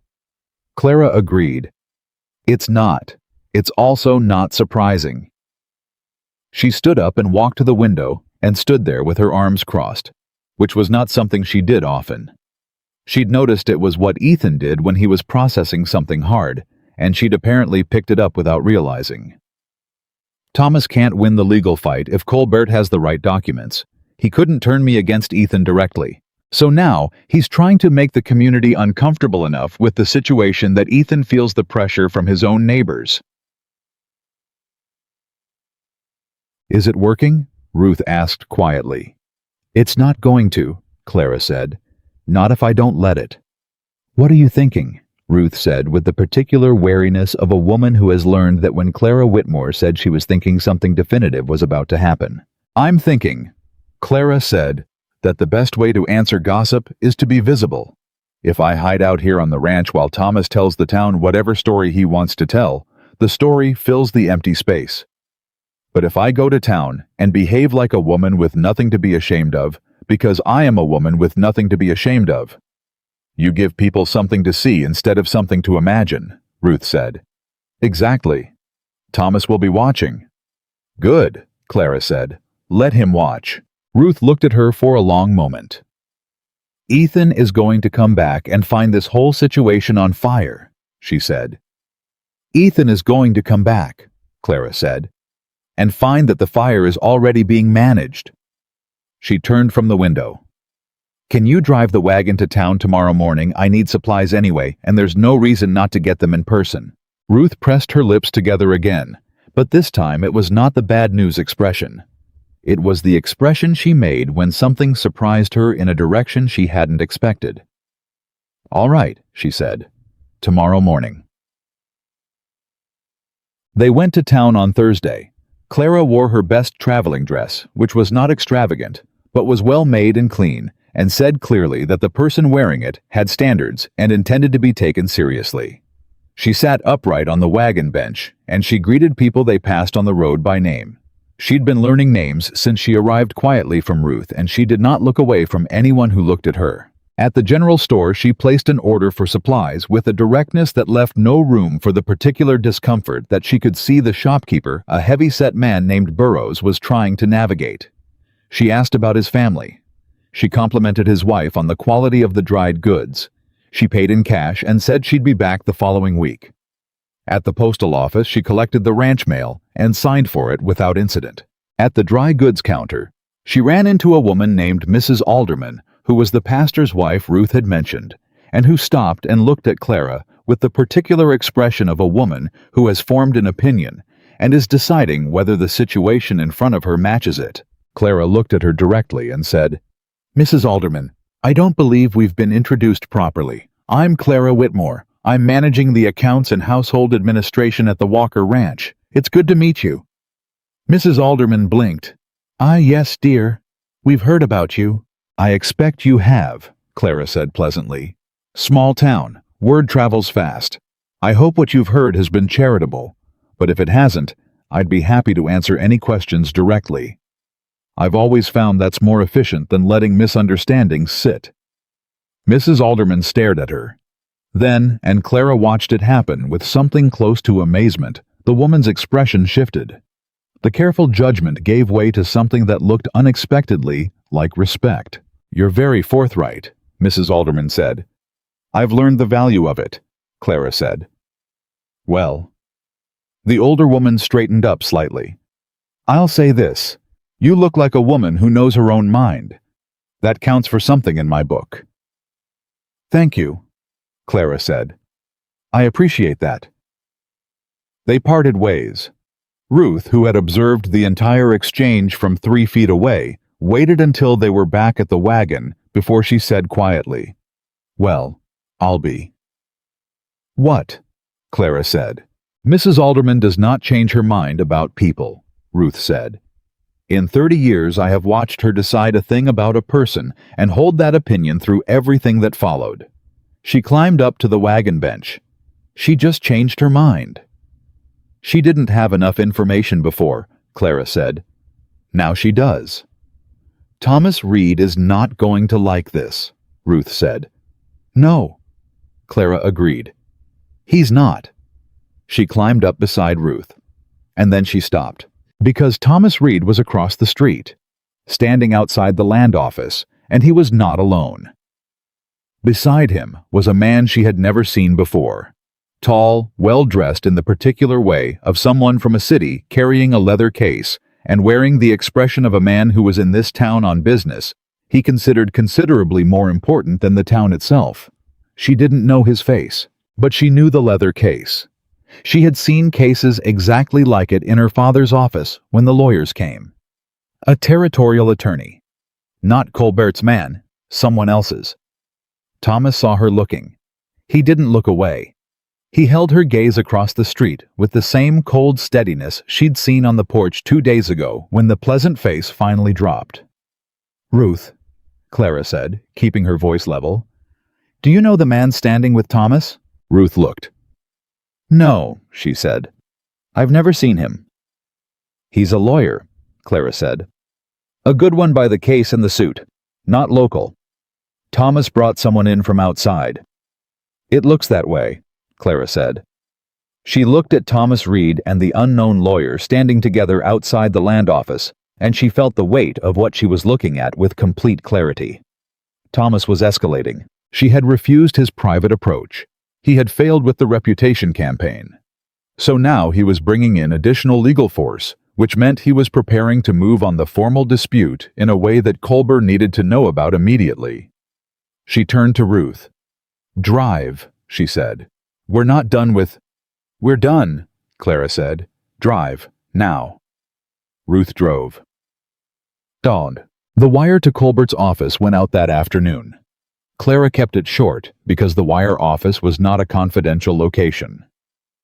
Unknown attorney arrived Dust Creek today present with Reed at land office. Appeared to have business. Please advise if any new filings expected ahead of formal notice date. C.W. Walker Ranch. The reply came back in 2 hours. New co-counsel registered with Territorial Court yesterday. Firm of Marsh and Devereaux out of San Francisco. This is the mining company's primary legal representation. Walker must return immediately. New strategy required. JBC. Clara read the reply. Marsh and Devereaux, San Francisco. The mining company wasn't sending territory agents and county land office contacts anymore. They were sending their main lawyers. She folded the wire and held it in her hands for a long moment. Then she went to find Danny. "I need you to ride to Tucson," she said. Danny looked at her. "Now, as fast as you can," she said. "Go to Colbert's office on 4th Street. Tell them Clara Whitmore sent you. They'll be expecting contact from the ranch. Give them this." She handed him the folded wire. "And tell Mr. Colbert that Ethan Walker needs to be on the road back to Dust Creek by tomorrow morning at the latest. Tell him it's not a request." Danny took the wire. "And if Walker's already left Tucson, then find out which road he's taking and ride to meet him," she said. "I need him back here before Marsh and Devereaux have been in that land office for another full day." Danny was saddled and riding inside 10 minutes. Clara stood in the yard and watched him go and let herself feel for exactly 30 seconds the full weight of what was happening. The 60-day window, the San Francisco lawyers, the reputation campaign, the unknown moves Thomas Reed was preparing that she hadn't anticipated yet. 30 seconds. Then she went back inside.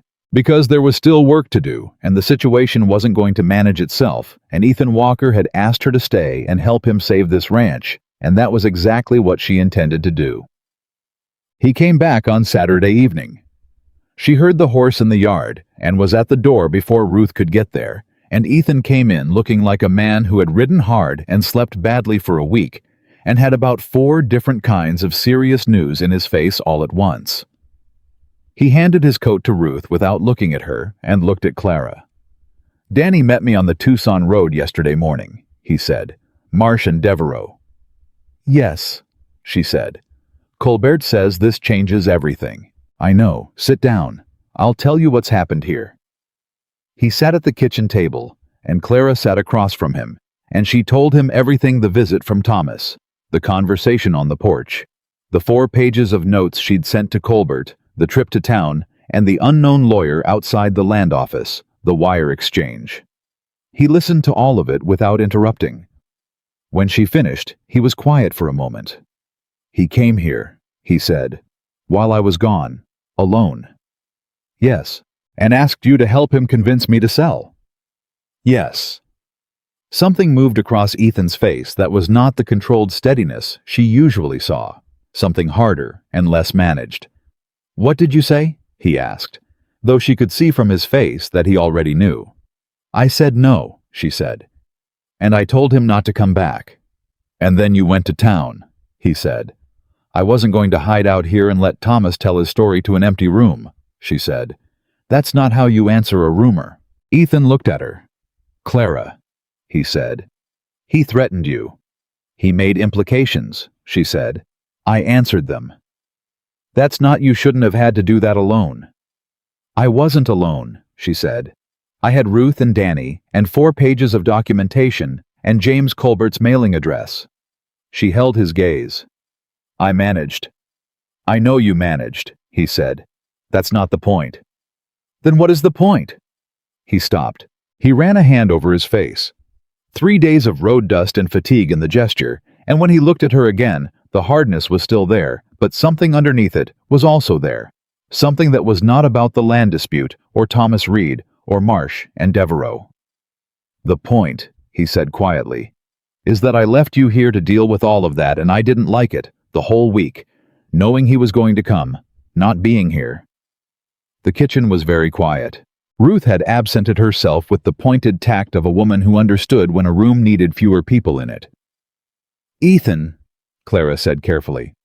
"I know," he said. "I know it's not. I know we said practical. I know you don't owe me anything, and I don't own the situation, and everything is already complicated enough without—" He stopped again. "I just didn't like it." She looked at him across the kitchen table. There it was. The thing that had been building since the platform, since the wagon ride, since the office, and the lamp burning low, and the morning coffee, and the shared work of 2 people who had found their way to trusting each other without either of them quite deciding to. "You're back," she said. "Yes." "And Aldous?" she asked. "Did you get the field notes?" He looked at her for one more moment, registering the deliberate shift back to the practical, and she watched something in him both accept it and resist it, which was exactly how she felt about it herself. "Aldous gave us a signed statement," he said, "and the original field notes in a sealed copy, certified by a notary in Tucson. Colbert has them. They established the original creek position within 4 feet. That's enough to challenge the dispute filing," Clara said. "Colbert thinks so. He's filing the response Monday morning, the same day the formal notice goes out." Ethan leaned forward.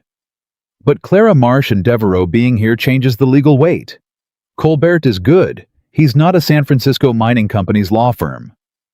"So we need something else," she said. "We need something that makes their legal position untenable, regardless of how many lawyers they bring," he said. "Evidence that the boundary dispute itself was filed improperly. Not just contested improperly, that Martin Hale approved an acceleration under circumstances that suggest a conflict of interest." Clara looked at him. "Martin Hale and Thomas Reed met privately the night before the acceleration was filed," she said. "Yes, that meeting isn't documented anywhere," she said, "except in what Jeb Morrison saw and told Ruth." "Jeb Morrison is not a legal witness," Ethan said. "No," Clara said. "But whoever else was at that meeting might be. You said 3 men rode in, Hale and Thomas. Who was the third?" Ethan was quiet. Then he said, "I don't know." Clara sat with that for a moment. "The third man," she said slowly, "might be the one who can't afford to be identified.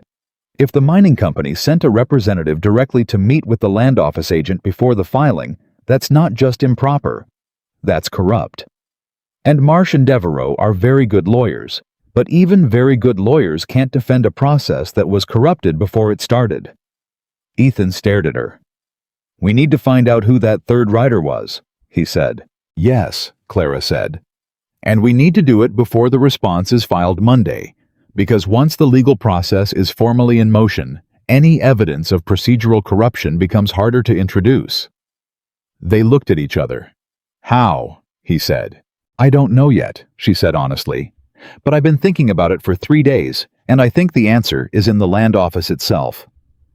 Martin Hale had to document something about that meeting. Even corrupt officials keep records, because records protect them if the arrangement goes wrong. If we could get access to the internal correspondence at the land office for the week before the filing. We can't walk in and demand their files, Ethan said. No, Clara said. But Colbert can subpoena them as part of the legal response process. If he requests internal correspondence related to the filing as part of contesting the acceleration, the land office has to produce it. Ethan sat back. That's good, he said.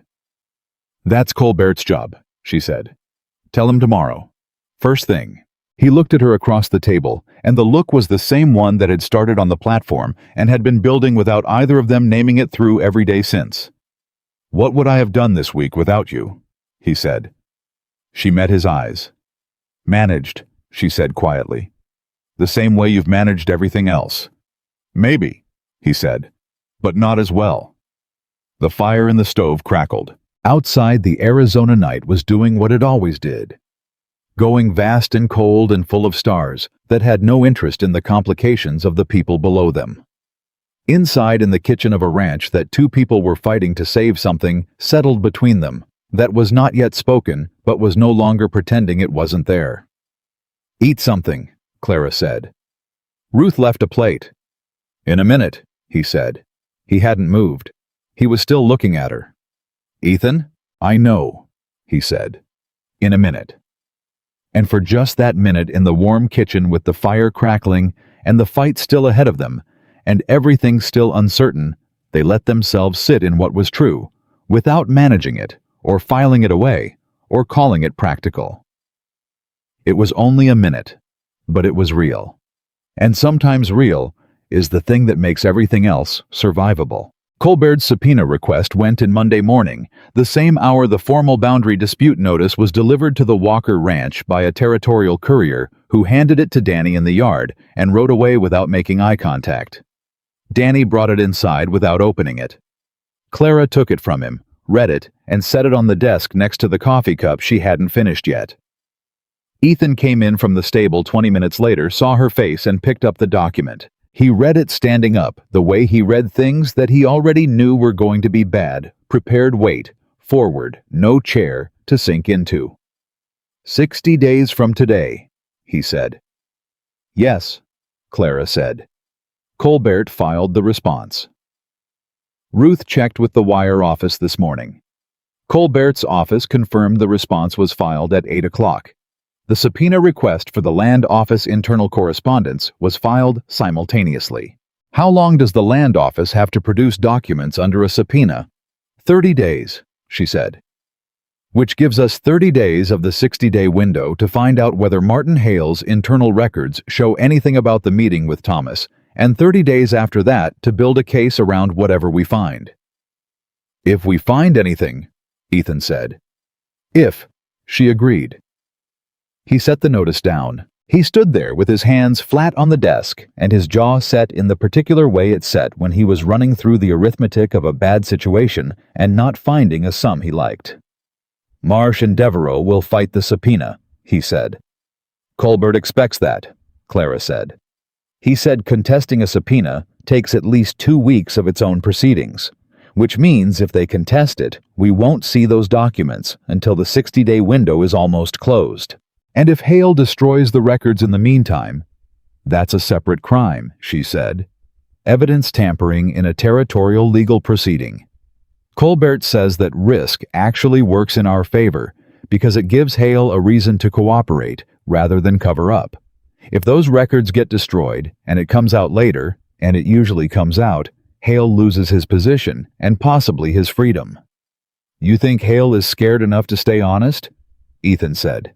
I think Hale is a county official who took a private meeting with a mining company representative the night before he approved an irregular acceleration of a land dispute filing, Clara said. He's already in the water. The question is whether he swims toward Thomas Reed or toward the shore that's actually solid. Ethan looked at her. You've been thinking about this since Saturday night, he said. Since Thursday, actually, she said. When Danny was on his way to Tucson and I was sitting here with nothing useful I could do. I started working through every move Thomas has made and what it tells us about what he's afraid of. Because men who do what he's done, patient, methodical, layered, they plan for the predictable responses. They build their strategy against the obvious moves. And the one thing Thomas didn't plan for, Clara said, was me finding those documents the first week I was here. He timed everything assuming Ethan would discover the land dispute issue slowly under legal pressure, without enough time to build a proper response. He expected panic. He expected a man who'd been alone too long dealing with a complicated legal attack with no experienced help. Ethan was quiet. Instead, she said, he got a woman at his rival's desk who used to manage 3 years of business accounts and who had nothing else to do on a Tuesday afternoon. Something moved across Ethan's face. Not the almost smile. Something fuller than that. His mistake, Ethan said. His mistake, Clara agreed. And now we need to make sure it costs him. Ethan pulled out the chair and sat down. It was the first time she'd seen him sit at the desk in the office without looking like he was choosing the difficult option. He picked up a pen. Tell me what you're thinking. Martin Hale, she said. Not through the subpoena, directly. He looked up. You want to approach Hale ourselves. I want you to approach Hale, she said. Not me. Me approaching him looks like exactly what it is the woman at the Walker Ranch trying to dig up evidence. You approaching him is different. You're the property owner with a legal proceeding already filed. A man in your position going directly to the land agent to ask questions about the process is not irregular, it's normal. And if Hale reports the conversation to Thomas, then Thomas knows we're looking at Hale, she said, which he already suspects. We're not trying to hide that we're looking. We're trying to make Hale understand that cooperating with us is safer than protecting Thomas. That's a fine line, Ethan said. It's a conversation, she said. Not a confrontation. You're not accusing him of anything. You're asking him to explain the process. You're expressing concern about the irregularities and asking if there's anything he can tell you that would help you understand how the acceleration was approved. Give him the opening to walk it back without losing face. Yes, Clara said. And if he has any instinct for self-preservation at all, he'll walk through it. Ethan was quiet for a moment, weighing it. All right, he said. I'll go to town this afternoon. Take Danny, she said. Not for protection.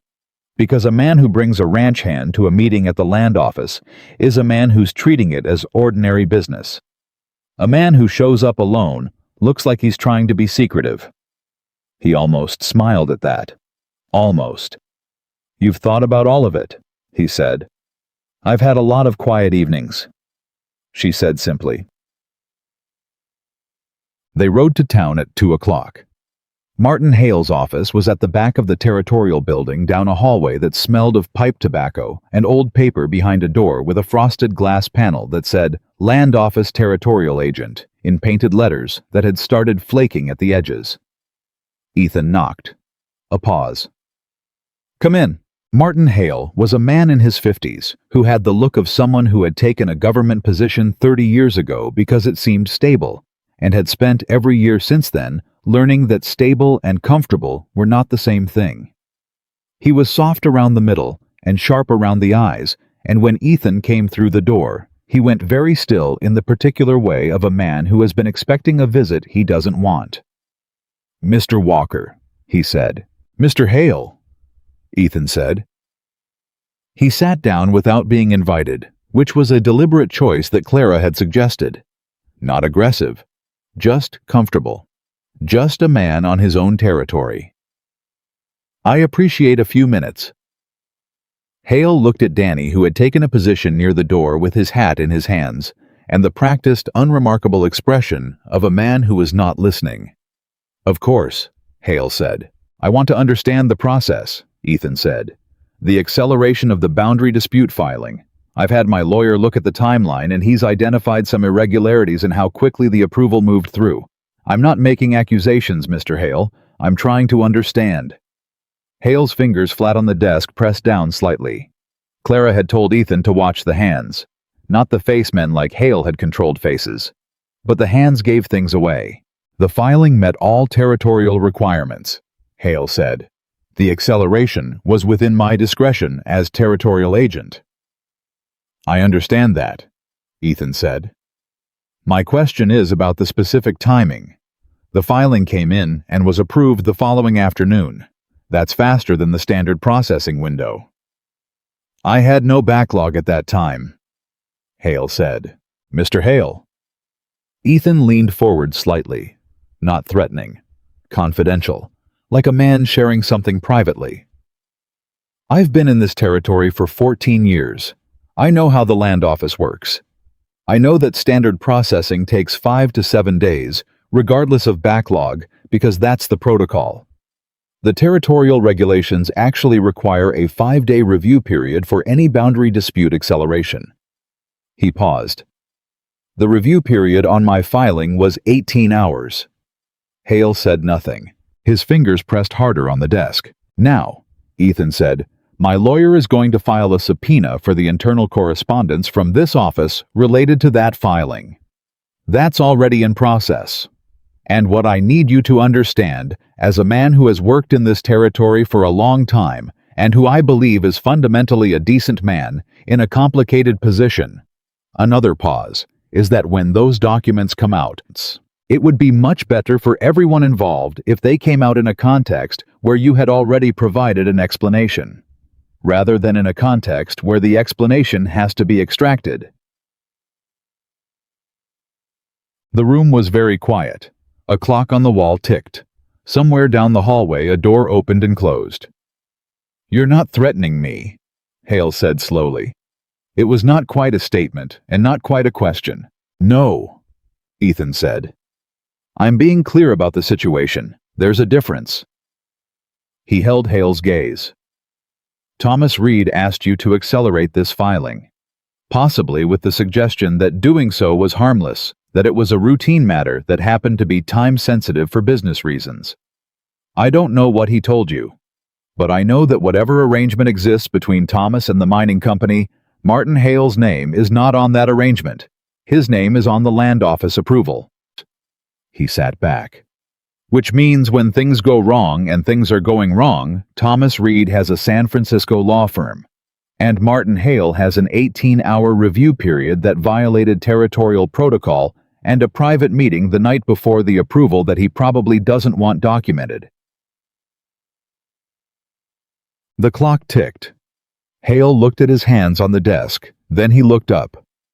Who else have you talked to? He said. My lawyer, Ethan said. That's all. The woman at your ranch. She handles the accounts, Ethan said. She's not involved in the legal proceedings. Hale looked at him for a long moment. If I were to provide clarification, he said carefully, about the process, the timeline, the external communications that preceded the filing, that clarification would be part of your cooperation with the subpoena process, Ethan said, which would be noted by Colbert's office as voluntary and timely, which is a very different legal position than producing documents under compulsion after contesting the subpoena. Hale was quiet for a long moment. His fingers lifted from the desk. I'll need to consult with someone, he said. Take the time you need, Ethan said. He stood up. But Mr. Hale, the subpoena is filed. The 30-day clock on document production is running.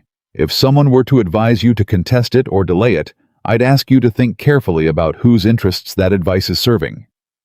He put on his hat. Good afternoon, he said. He walked out with Danny 2 steps behind him, and he did not look back. Dong. He was back at the ranch by 5 o'clock. Clara was on the porch, and she read his face as he rode in the same way she'd been reading it for 3 weeks now, quickly, accurately, without needing the words first. He's thinking about it, she said. He's scared, Ethan said. Which is what we needed. He dismounted and handed Danny the reins, and came up the porch steps. He asked about you. She went still. What did he ask? Whether you were involved in the legal proceedings. What did you say? That you handle the accounts, Ethan said, which is true. She let out a slow breath. He knows, she said. Or suspects. Thomas told him something. Thomas told him enough that when I walked in, Hale knew exactly what the visit was about before I said a word, Ethan said. He was expecting someone to come. Then Thomas knows we're moving on Hale. He knows we're trying to, Ethan said. Whether he knows how far we've gotten. The sound of a horse on the road cut him off. Fast. Not the amble of someone passing. The deliberate speed of someone coming with a purpose. They both looked. It was a rider Clara didn't recognize. Young Dusty, wearing the kind of neutral clothing that said he was hired for errand riding, and nothing more political than that. He came into the yard, pulled up, and looked at Ethan. Mr. Walker. Yes. The rider handed down an envelope. From Mr. Colbert's office. His associate came through from Phoenix this morning. Said it was urgent. Ethan took the envelope. The rider turned his horse and left without waiting for a reply. Clara and Ethan looked at each other. He opened it. She watched his face as he read. She saw the moment the news hit him. Not the controlled steadiness, not the managed expression, but the thing underneath the thing that came up when something landed hard enough to get through. He handed her the letter. She read it. Colbert's associate in Phoenix had been doing what Colbert sent him to do, digging through the public records at the Territorial Land Office in the capital, looking at every filing connected to the Walker property boundary dispute. And he had found something that neither of them had known to look for. There was a second filing. Not the boundary dispute. Something earlier. Filed 19 months ago, 3 months before Thomas's first letter to Clara arrived in Boston, under a company name that was not the mining company's name, but was registered at the same San Francisco address. A quiet filing. The kind that didn't trigger notices or require responses. A simple registration of interest in a right-of-way access corridor through the northern Arizona territory. The corridor ran directly through the Walker Ranch North parcel, and it listed as the local territory representative authorized to act on behalf of the filing company, one name, Thomas Reed. But it also listed as the co-registered interest holder on the filing a second name. The name was Margaret Walker, Ethan's dead wife, the woman who had been gone for 6 years. Clara looked up from the letter. Ethan was standing very still in the way that was different from his usual stillness. His face had gone somewhere she hadn't seen it go before. Not anger, not grief, exactly. Something that was both and neither. Ethan, she said carefully. That's not possible, he said. His voice was flat. Margaret died in 1879. The filing date is 1884, Clara said. 5 years after she died. He looked at her. Someone used her name, he said. Yes, Clara said. Someone filed a territorial document using the name of a dead woman who was the legal co-owner of this property. A woman whose death may not have been formally recorded with the Territorial Land Office. He was very still. Thomas Reed, he said. The filing was made in Thomas's capacity as territory representative, Clara said. Whether he personally forged the co-registration, or whether someone in the mining company's legal office did it, that's a separate question. But someone put Margaret's name on a legal document 5 years after she died. Ethan turned away from her. He walked to the end of the porch and stood there with his back to her and his hands gripping the porch rail, and she let him have that. She didn't speak. She didn't move toward him or away from him. She held the letter and the weight of what it meant, and she let him stand in it for as long as he needed. After a long moment, he said without turning around, "Why? If Margaret Walker is listed as a co-interest holder on a right-of-way filing," Clara said quietly, "then any challenge to that right-of-way would have to include her as a party, her estate, which if the land office didn't have a formal death record would create a legal complication that could delay or block any challenge almost indefinitely. Because they'd have to locate and serve a dead woman," he said. Because the estate of a property co-owner who didn't formally transfer or release their interest has legal standing in territorial property disputes, Clara said. Thomas didn't just file a boundary dispute, he built a second layer underneath it.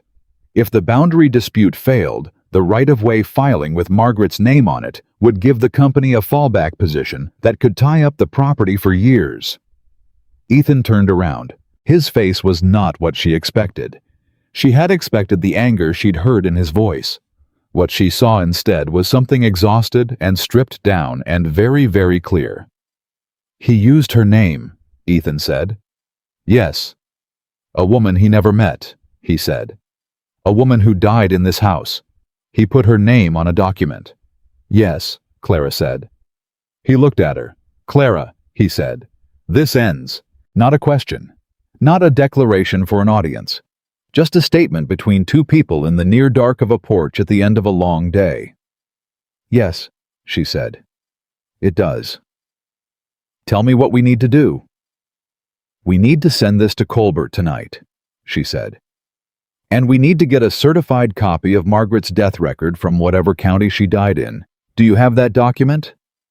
"Ruth has everything from that time," he said. "She kept it all when I couldn't." "Then get it from Ruth tonight," Clara said. A forged co-registration on a territorial filing using the identity of a deceased person is not a land dispute anymore. It's fraud. Criminal fraud, not civil. Marsh and Devereaux can't defend that. Nobody can defend that. "Thomas is done," Ethan said. "If we can prove it," Clara said. "Which we can, but we have to move now. Tonight. Before he knows Colbert's associate found that second filing." Ethan was already moving. He went inside, and she heard him call for Ruth, and she heard Ruth's voice in response. And she stood on the porch for one more moment with the letter in her hands, and felt something she hadn't let herself feel since the Dust Creek platform. Not relief. Too early for relief. But the particular sensation of a situation that has been tilting in the wrong direction for a long time, beginning to tilt back. Ruth found the death certificate in 20 minutes. It was in a leather folder at the bottom of a cedar chest in the room that had been Margaret's sitting room, a room that Ethan had closed 6 years ago and not opened since, and Ruth went in alone and came out with the folder and set it on the kitchen table without saying anything about the room or the chest or the 6 years. Clara examined the certificate. It was official, signed by the county physician and the territorial registrar, dated April 14, 1879. It listed the cause of death, the location, the name, Margaret Ann Walker. "Is this registered with the Territorial Land Office?" Clara asked Ruth. Ruth looked at Ethan. "We filed it with the county," Ethan said. "I didn't think to file it with the land office. She wasn't a property owner officially. We were married under my father's deed, and the property transferred in my name when he passed." "But the land office didn't have a record of her death," Clara said. "No," he said. "Then when Thomas filed that right-of-way registration, he would have found her name in the marriage records. She was your wife, so her name appeared in county marriage records that the land office would cross-reference for property interests, and he used it because the land office had no death record to contradict it." "He gambled that nobody would check," Ethan said. "He gambled that nobody would look at the second filing at all," Clara said. "It wasn't designed to be found. It was designed to exist to be a legal landmine buried under the boundary dispute available if the first strategy failed." She looked at the death certificate. This plus the right-of-way filing plus Colbert's documentation of the filing company's registration address matching the mining company, she said. "That's the fraud case." "Is it enough?" Ethan asked.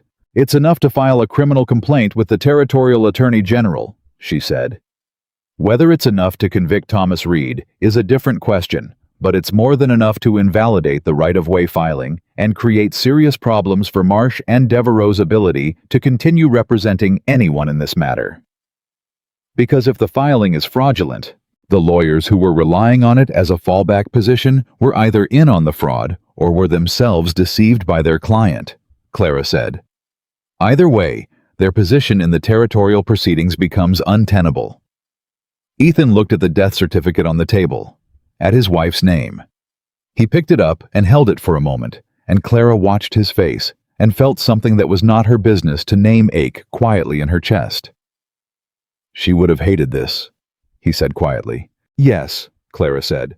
"I imagine she would have. She was the kind of woman who..." He stopped. A pause that was not for effect. She didn't let things go wrong without saying something about it. She sounds like someone worth knowing, Clara said. Ethan looked at her. Something passed between them. Something that was not about the documents or Thomas Reed or any of the practical realities of the past 3 weeks.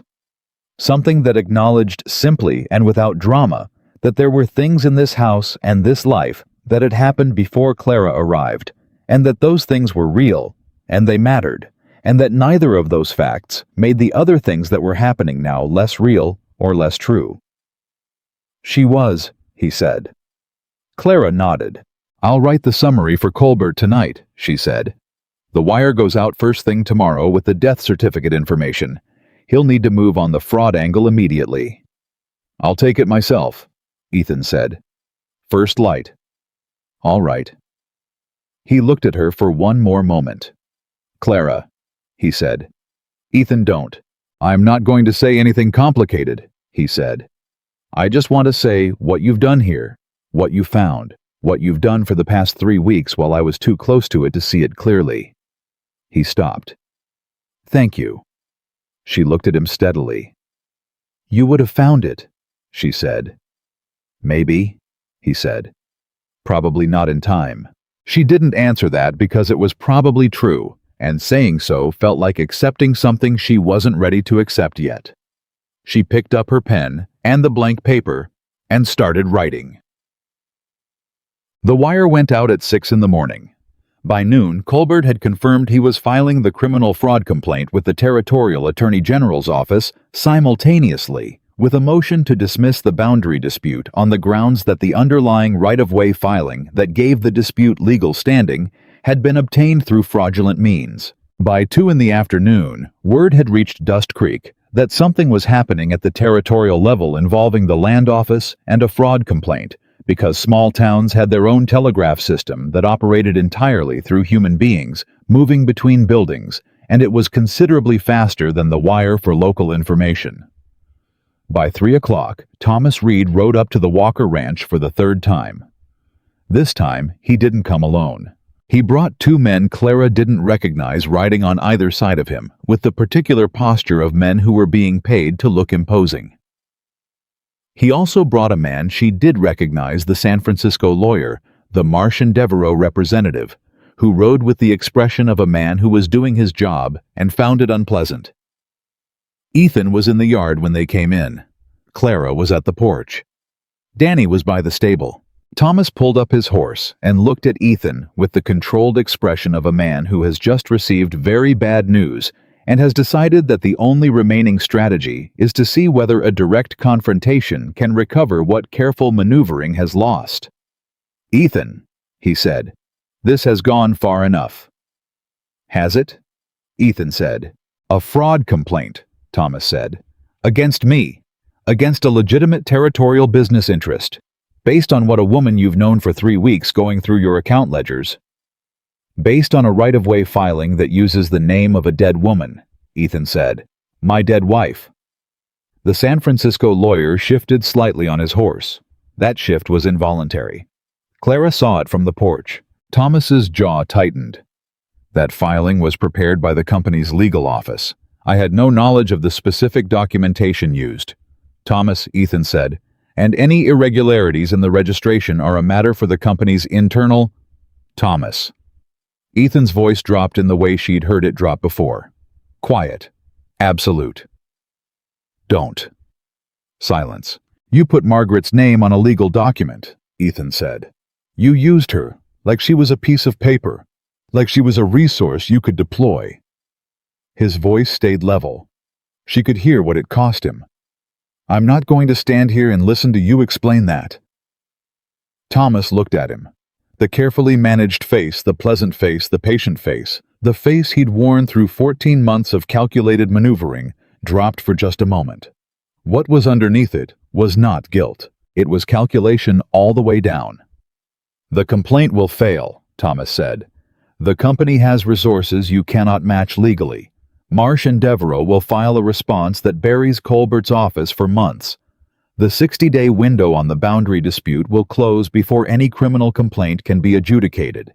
And at the end of it all, you will have spent everything you have, and the railroad will still come through this valley. Maybe, Ethan said.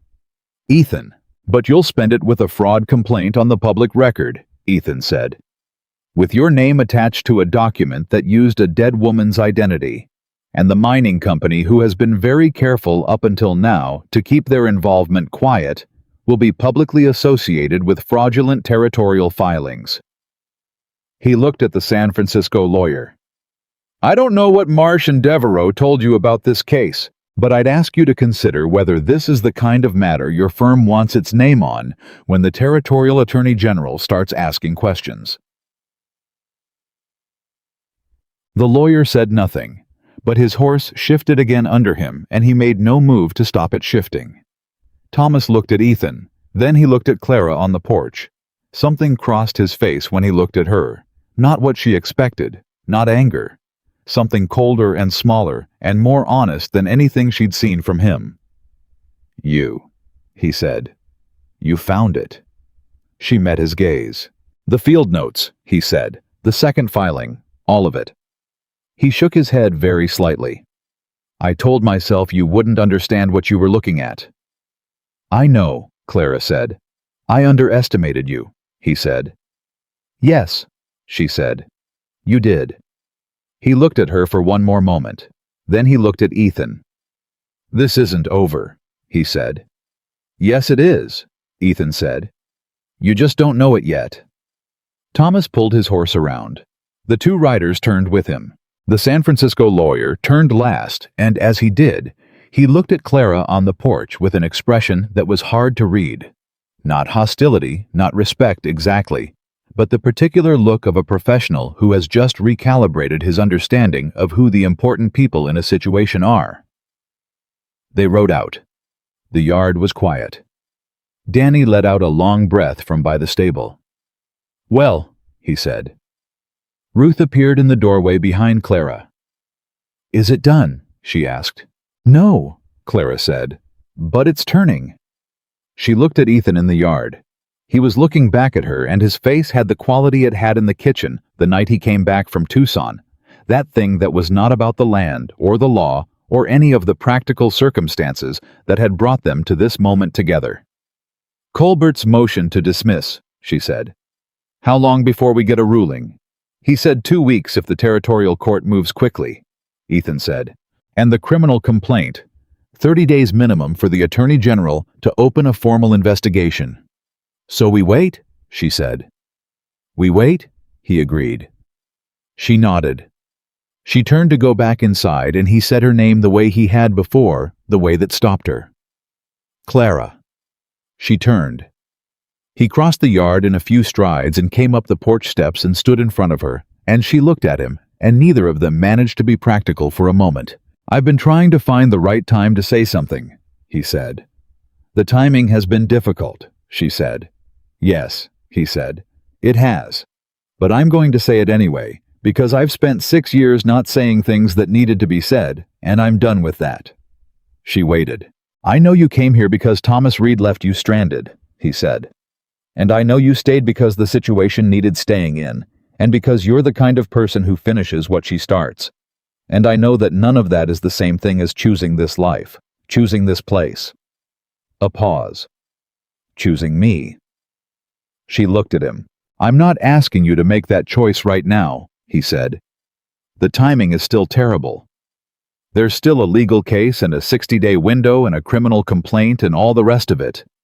I know that. But I need you to know that when all of that is finished, and it's going to be finished one way or another, I'm going to ask you. Properly. Not because you came here on a train and had nowhere else to go, and not because you saved this ranch, even though you did. He stopped. Because I want to. Clara stood very still. She had been holding herself together with practical things for so long, the ledgers, the documents, the strategy, the forward movement that kept the grief and the displacement and the persistent, low fear of a woman who had been humiliated in front of strangers from becoming something she couldn't function through. And what Ethan Walker had just said was not practical at all. It was the opposite of practical. It was just true. "All right," she said. He looked at her. "All right," he said. "When the case is finished," she said, "ask me." "That's not an answer," he said. "It's the answer I have right now," she said. "When you ask properly, I'll answer properly." He studied her face for a long moment. Something settled in him that she could see physically, the same settling she'd seen in the kitchen when he came back from Tucson, when he let himself sit in what was true instead of managing it. "Fair enough," he said. Ruth, from the doorway behind Clara, said to no one in particular, "Well, it's about time," and disappeared back into the kitchen. Clara and Ethan both looked at the doorway. Then they looked at each other. And for the first time in 3 weeks, in the middle of a legal fight, they hadn't finished yet on a porch that had seen too much complicated honesty for one afternoon. They both laughed. Not politely, not briefly. Really laughed the way people do when the laughter has been building for a while under pressure and finally finds the opening it needs.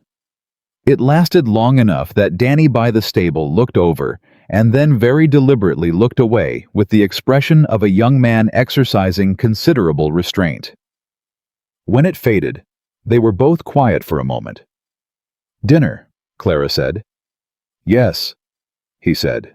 "And then we write the response to Colbert's follow-up questions," she said.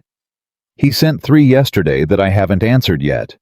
Tonight," she said. "The case isn't finished." "No," he agreed. "It's not." But the way he agreed was different from the way he'd said things before. Something had been named. Something that had been present from the first day, present in the wagon ride, and the kitchen, and the lamp burning late, and the 6 years of closed windows beginning to open, something that had been real the whole time, and was now real out loud. Clara went inside. Ethan stood on the porch for a moment in the early evening light, looking out at the land his father had broken, and he had held, and Thomas Reed had tried to take, and feeling something that was complicated and complete, and not ready yet to be named in full, but that was unmistakably, genuinely the opposite of alone. Then he went inside too. And Ruth put the plates on the table and didn't say a word about anything, which was its own kind of grace. The Territorial Attorney General's office opened the formal fraud investigation on a Wednesday morning, 31 days after Colbert filed the criminal complaint, and the letter confirming it arrived at the Walker Ranch while Ethan was in the North Pasture, and Clara was at the desk, finishing the monthly accounts. She read it twice. Then she set it in the center of the desk and went to find Ruth. Ruth was in the kitchen, and she looked up when Clara came in, and she read Clara's face before Clara said a word. "Good news or complicated news?" Ruth asked. "Both," Clara said. "The investigation is formal. The Attorney General's office is treating the right-of-way filing as a criminal matter. They're sending an investigator from Phoenix." "That's the good part," Ruth said. "The complicated part is that until the investigation concludes, the boundary dispute itself stays in active status.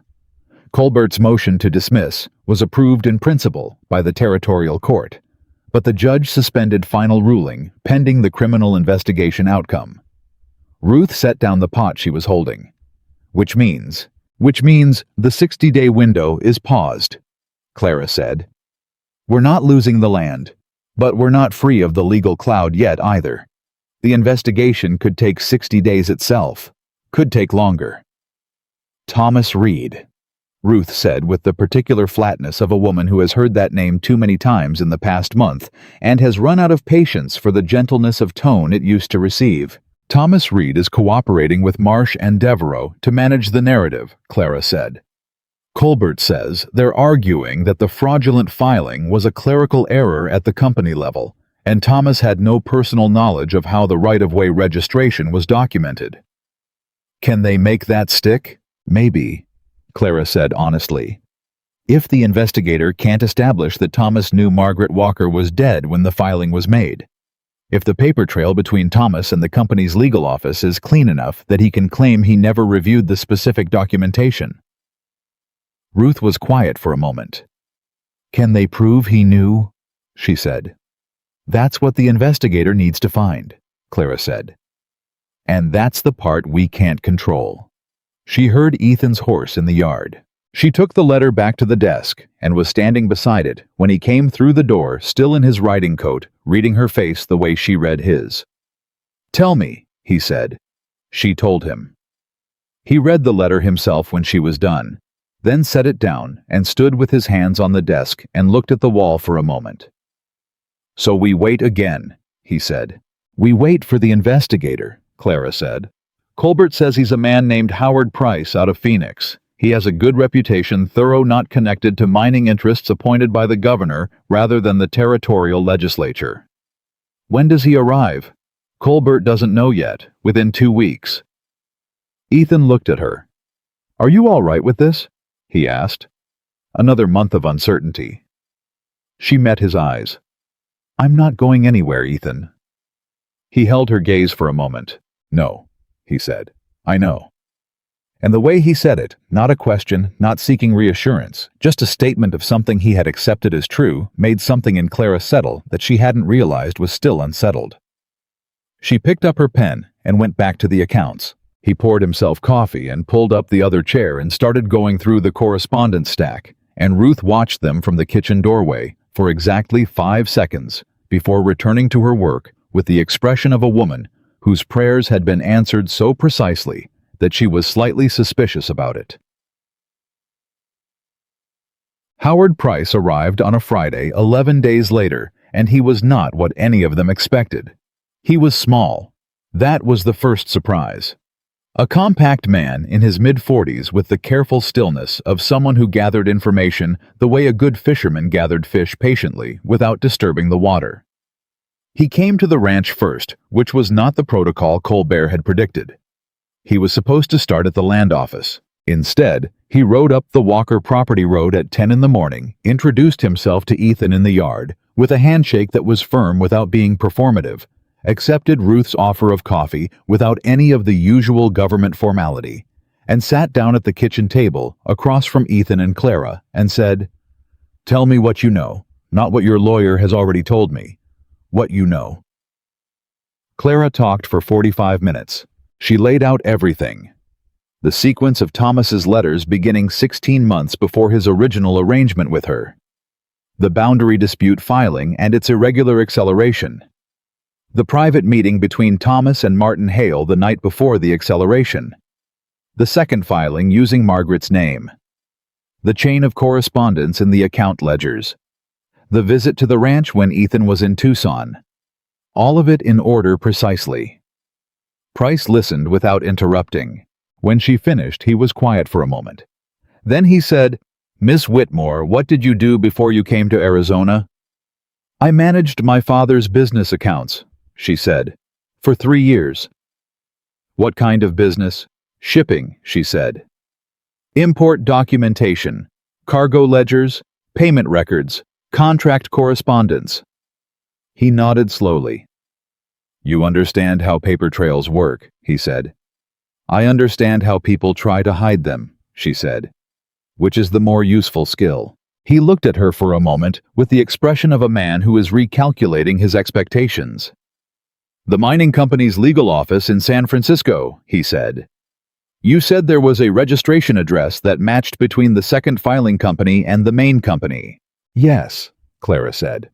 She handed him the documents she had already organized. Colbert's associate had sent certified copies. "The registered agent address is identical, 441 Montgomery Street. The names on the 2 registrations are different, but the address is the same. That's either extraordinary coincidence or the same organization operating under 2 registrations." "It's not a coincidence," Price said. He looked at the documents without any apparent reaction, the way a man looks at something he already knew was going to be there. "We've seen this structure before. The company creates a subsidiary registration for specific territorial filings so that the main company's name doesn't appear on documents that might later be problematic." "Then you've dealt with this before," Ethan said. "With variations of it," Price said. "The fraud here is unusually specific because of the deceased property owner's name. That's the clearest criminal exposure." He looked at Ethan directly. "Mr. Walker, I need to ask you something directly, and I need you to be honest with me." "Go ahead," Ethan said. "Did Thomas Reed ever mention Margaret to you after her death? In any conversation about the property, about business, about anything?" Ethan was still for a moment. Clara watched him think. "Once," he said. "About 2 years ago. He came to discuss a cattle purchase that's legitimate. We've done cattle business before, and at the end of the conversation he said something about the property. About how difficult it must be to manage a ranch that had been built as a family operation, and was now, he used the word incomplete. He said something about how properties with unresolved estate matters sometimes created complications." Price was writing. "Unresolved estate matters," he said.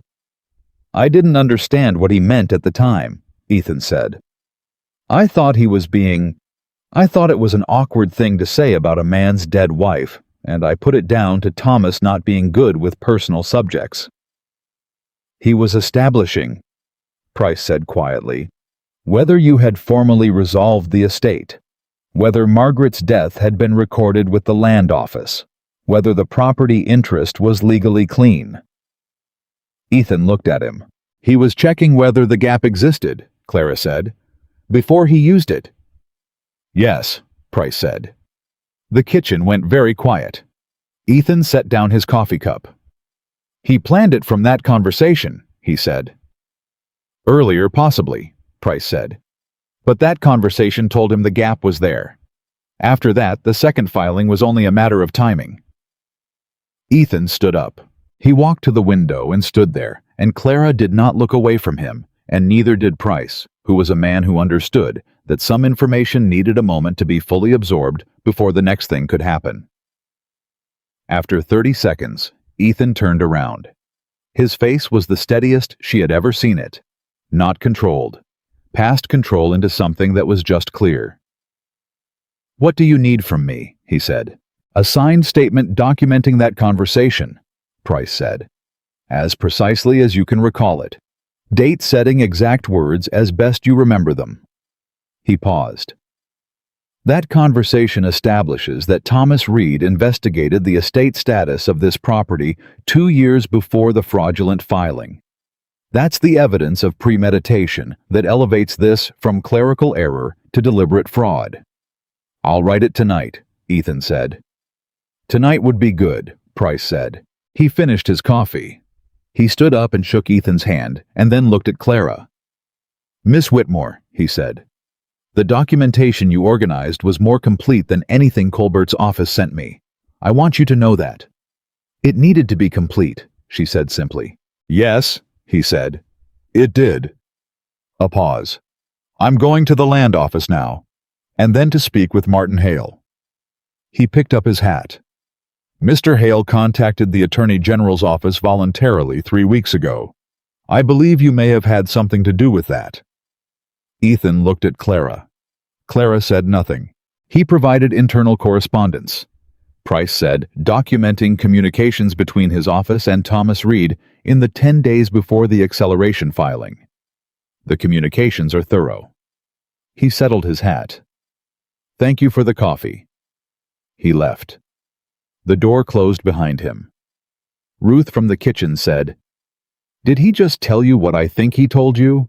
"Martin Hale cooperated," Clara said. "He gave them the letters," Ethan said.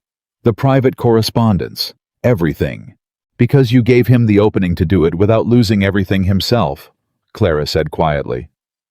"That conversation in the land office. You didn't threaten him. You showed him the door." Ethan looked at her. "You told me how," he said. "You walked through it," she said. Price's investigation took 23 days. They were not easy days. The territory was watching. Dust Creek had opinions about everything, as small frontier towns always do, and the opinions shifted daily based on which story was most recently told and by whom. Some days the prevailing wind favored Ethan Walker, the rancher holding his land against outside money. Other days, Thomas Reed's version circulated patient businessman caught in a procedural dispute victim of a woman with a personal grievance and a ledger book. Clara went to town twice during those 23 days. Both times, she held her head up and spoke to people directly and answered the questions that could be answered plainly, and declined to discuss what was in legal process without making a drama of the declining. Mrs. Alderman, the pastor's wife who had changed her mind that first day, became a quiet and entirely unrequested advocate, not in any showy way, simply in the way of a woman who told her acquaintances what she had observed with her own eyes and let them draw their own conclusions. It was not nothing. In a community where reputation was built on exactly this kind of slow human-scale testimony, it was not nothing at all. On the 12th day of the investigation, Marsh and Devereaux withdrew from the case. Colbert's wire said only SF firm filed withdrawal from territorial proceedings this morning. Client relations stated as reason, read between lines. JBC. Ethan read it at breakfast and handed it to Clara. She read it. They found out about Martin Hale's cooperation, she said, and about your statement regarding the conversation 2 years ago. They're cutting Thomas loose before the fraud case gets worse. Which means Thomas is on his own, Ethan said. Which means Thomas has no resources left to fight on 2 fronts, she said. The boundary dispute and the criminal investigation. Without the mining company's backing and without Marsh and Devereaux. He can't sustain the legal pressure, Ethan finished. They looked at each other across the breakfast table. How much longer? He asked. Colbert will know more than I do, she said. But if Price is building the case around the premeditation evidence and Hale's internal correspondence and your statement, my guess is not long. Not long turned out to be 11 more days. On a Tuesday morning, 23 days after Howard Price had sat in the Walker kitchen and asked them to tell him what they knew, Colbert's office sent a 3-page letter. Clara read it standing at the desk. She read it twice. She set it down. She walked to the door and called for Ethan, who was in the yard talking to Danny about the fencing on the east pasture. He looked up at her voice and read her face from 30 feet away and came across the yard without another word to Danny. He came up the porch steps. Tell me, he said. Thomas Reed accepted a settlement agreement with the Territorial Attorney General's office this morning, she said. He admitted to knowledge of the fraudulent right-of-way filing. He has agreed to the formal withdrawal of both the boundary dispute filing and the right-of-way registration. He will pay restitution to the Territorial Land Office for the costs of the investigation. Ethan was very still. He's admitting it, he said. He had no choice left, Clara said. Without the law firm, without the mining company's backing with Hale's testimony and your statement and the registration address evidence, Price's case was complete. The Attorney General gave Thomas the choice between a trial and a settlement, and Thomas chose the settlement. He avoids prison, Ethan said. Yes, Clara said. That's the part I don't love. But the boundary dispute is gone. The right-of-way filing is gone. Colbert's motion to dismiss will now be approved in full. The north parcel is clean. Ethan stood on the porch. He stood there and looked out at the land his father had filed for in 1869. The land the creek had shifted under the land. Thomas Reed had spent 14 months trying to take through layers of legal strategy and quiet corruption. And he breathed in and out once slowly, and something in his face that had been held tight since Clara first found that unopened notice in the account files finally fully released. It's over, he said. It's over, she said. He turned to look at her. She was standing in the doorway with the 3-page letter in her hand and her hair coming loose from her braid, the way it always did by mid-morning, and the particular expression on her face that was not quite a smile, but was in the vicinity of one calm and real and present, in a way she had been present every day of the past 7 weeks since he'd found her struggling with a trunk on a train platform. Clara, he said. I know, she said. You haven't heard the question yet, he said. I know what the question is, she said. You said you'd ask it when the case was finished. The case is finished, he said. Yes, she said. It is. He came toward her 2 steps and stopped where the porch met the doorway. I told you I was going to ask properly, he said. You did. This is me asking properly, he said. Not because you came here and had nowhere else to go. Not because you saved this ranch, even though you did, and I will never stop being grateful for that. But because every morning for the past 7 weeks I've come into the kitchen, and you've been there, and the day has made sense in a way that days didn't make sense before, and I'm 45 years old, and I've been alone long enough to know the difference between what's convenient and what's real. She looked at him. And this is real, he said. Whatever this is, whatever it's been since the depot, it's real. And I would like... He stopped and gathered himself. I would like it to keep being real. Permanently. If that's something you want. Clara stood in the doorway of his house, with the legal letter that ended 7 weeks of fighting in her hand, and she thought about the 4-sentence letter at the bottom of her traveling bag, and about the train platform in the dust, and the heat, and the humiliation, and about the voice behind her that had said, "You're going to hurt yourself before that trunk moves," and about every day since then, the ledgers and the lamps and the wires sent before dawn, and the conversations in the kitchen, and the 1 minute in the firelight when they'd both let themselves sit in what was true. She thought about what she had come to Arizona looking for. A place to belong. Not a rescue. Not a replacement for everything that had been taken from her. Just a place where she was seen clearly and wanted genuinely and given the room to be exactly what she was. She looked at Ethan Walker standing 2 feet away from her with his hat in his hands and his face completely unmanaged and open in a way she knew cost him something because she knew how long he'd kept it closed. "Yes," she said. He looked at her. "That's it?" he said. "What else do you want me to say?" she said. "I don't know," he said. "Something more than yes." "Ethan?" she said. "You are the most stubborn, most solitary, most genuinely decent man I have encountered in 30 years of living. You let me into your office, and your account ledgers, and your kitchen, and the 6 years of grief you'd been carrying alone, and you never once asked me to be smaller than I am, or less direct than I am, or less opinionated than I am, which, given how opinionated I am, is not a small thing." She held his gaze. "Yes, I want this. I want you. I want this ranch and this house, and Ruth complaining about the supply list, and Danny being tactful about things he definitely notices. I want all of it." She paused. "Is that more than yes enough?" Ethan Walker stood on his porch for one more moment. Then he crossed the 2 feet between them, and he kissed her. Not carefully, not tentatively, but the way a man kisses someone when he has been waiting long enough and the waiting is finally permanently done. Ruth from somewhere inside the house said loudly to no one, "Praise the Lord, it only took them 2 months." They broke apart. Clara laughed. Ethan looked at the ceiling. "Ruth," he said, "I'm just saying." Ruth's voice came back entirely unrepentant. Clara looked at Ethan, and he looked at her, and they were both still laughing, the real kind. The kind that comes up from somewhere uncomplicated and generous, and it felt like not an ending, not a resolution. Something more alive than that. A beginning that had been finding its way to being one for quite some time. They were married 6 weeks later in the front room of the Walker Ranch with Ruth and Danny and the McAllister family from the neighboring property, and Mrs. Alderman from town, who brought a cake and acted as though her presence was entirely unremarkable.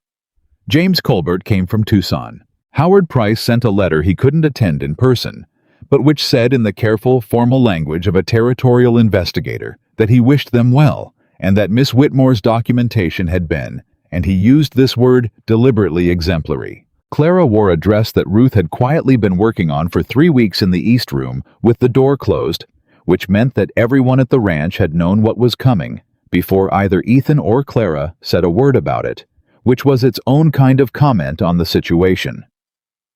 Ethan wore his good coat. He stood at the front of the room and watched Clara come down the stairs, and he looked at her the way he had looked at her from the beginning. Not like someone who needed anything from her, not like someone performing a feeling, but like a man looking at something real that he was grateful to be allowed to keep looking at. The ceremony was short. The minister from town, a man named Father Cates, who had heard the entire story in installments from various members of his congregation, and had his own opinions about Thomas Reed, conducted it with warmth and a kind of subdued satisfaction that came through in the way he smiled when they exchanged the words. When it was done, Danny whooped from the back of the room. Ruth cried. She denied it immediately and attributed the moisture to dust, which everyone accepted without comment as a form of respect. Clara signed the marriage certificate with the name she was choosing to carry, and then she looked at what she'd written. Clara Walker, and felt the solid, simple reality of it, a name that was not what she'd come to Arizona expecting to carry, but was exactly precisely right. Thomas Reed left Dust Creek before the winter came. He went quietly, which was not a surprise. A man who operated through patience and careful maneuvering does not make noise when the maneuvering fails. He closed his office, settled what he could of his affairs, and was gone one October morning, like something that had always been temporary. The land office filed Martin Hale's cooperation on the public record, which meant that Hale kept his position, but carried the documentation of what he'd done and why for the remainder of his tenure. He was a more careful man after that. More careful, and Clara thought when she had occasion to interact with him, somewhat more honest. The mining company quietly rerouted the rail line. Not far, 3 miles south through land they'd already purchased from a willing seller. The engineering was slightly more complex. The cost was higher. But they built it without another fraud complaint, which was its own kind of progress. The Walker North parcel stayed in Walker hands. In the years that followed, the ranch grew. Not dramatically.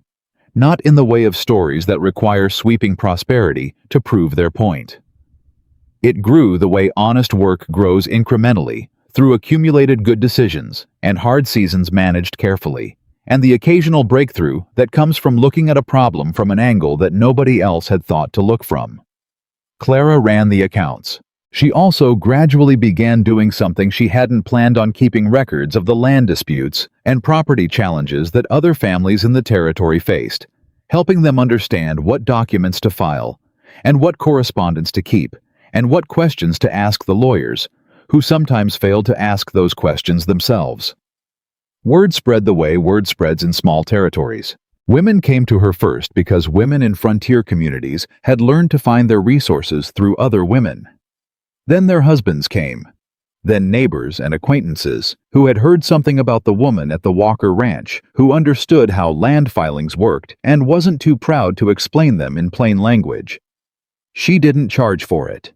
When Ethan raised an eyebrow at the third family in a month sitting at the kitchen table with their papers spread out in front of them and Clara going through the documents with the quiet, focused attention he had watched change the course of their own lives, she said simply, "I know what it feels like to be handed a situation you didn't create and told to figure it out alone.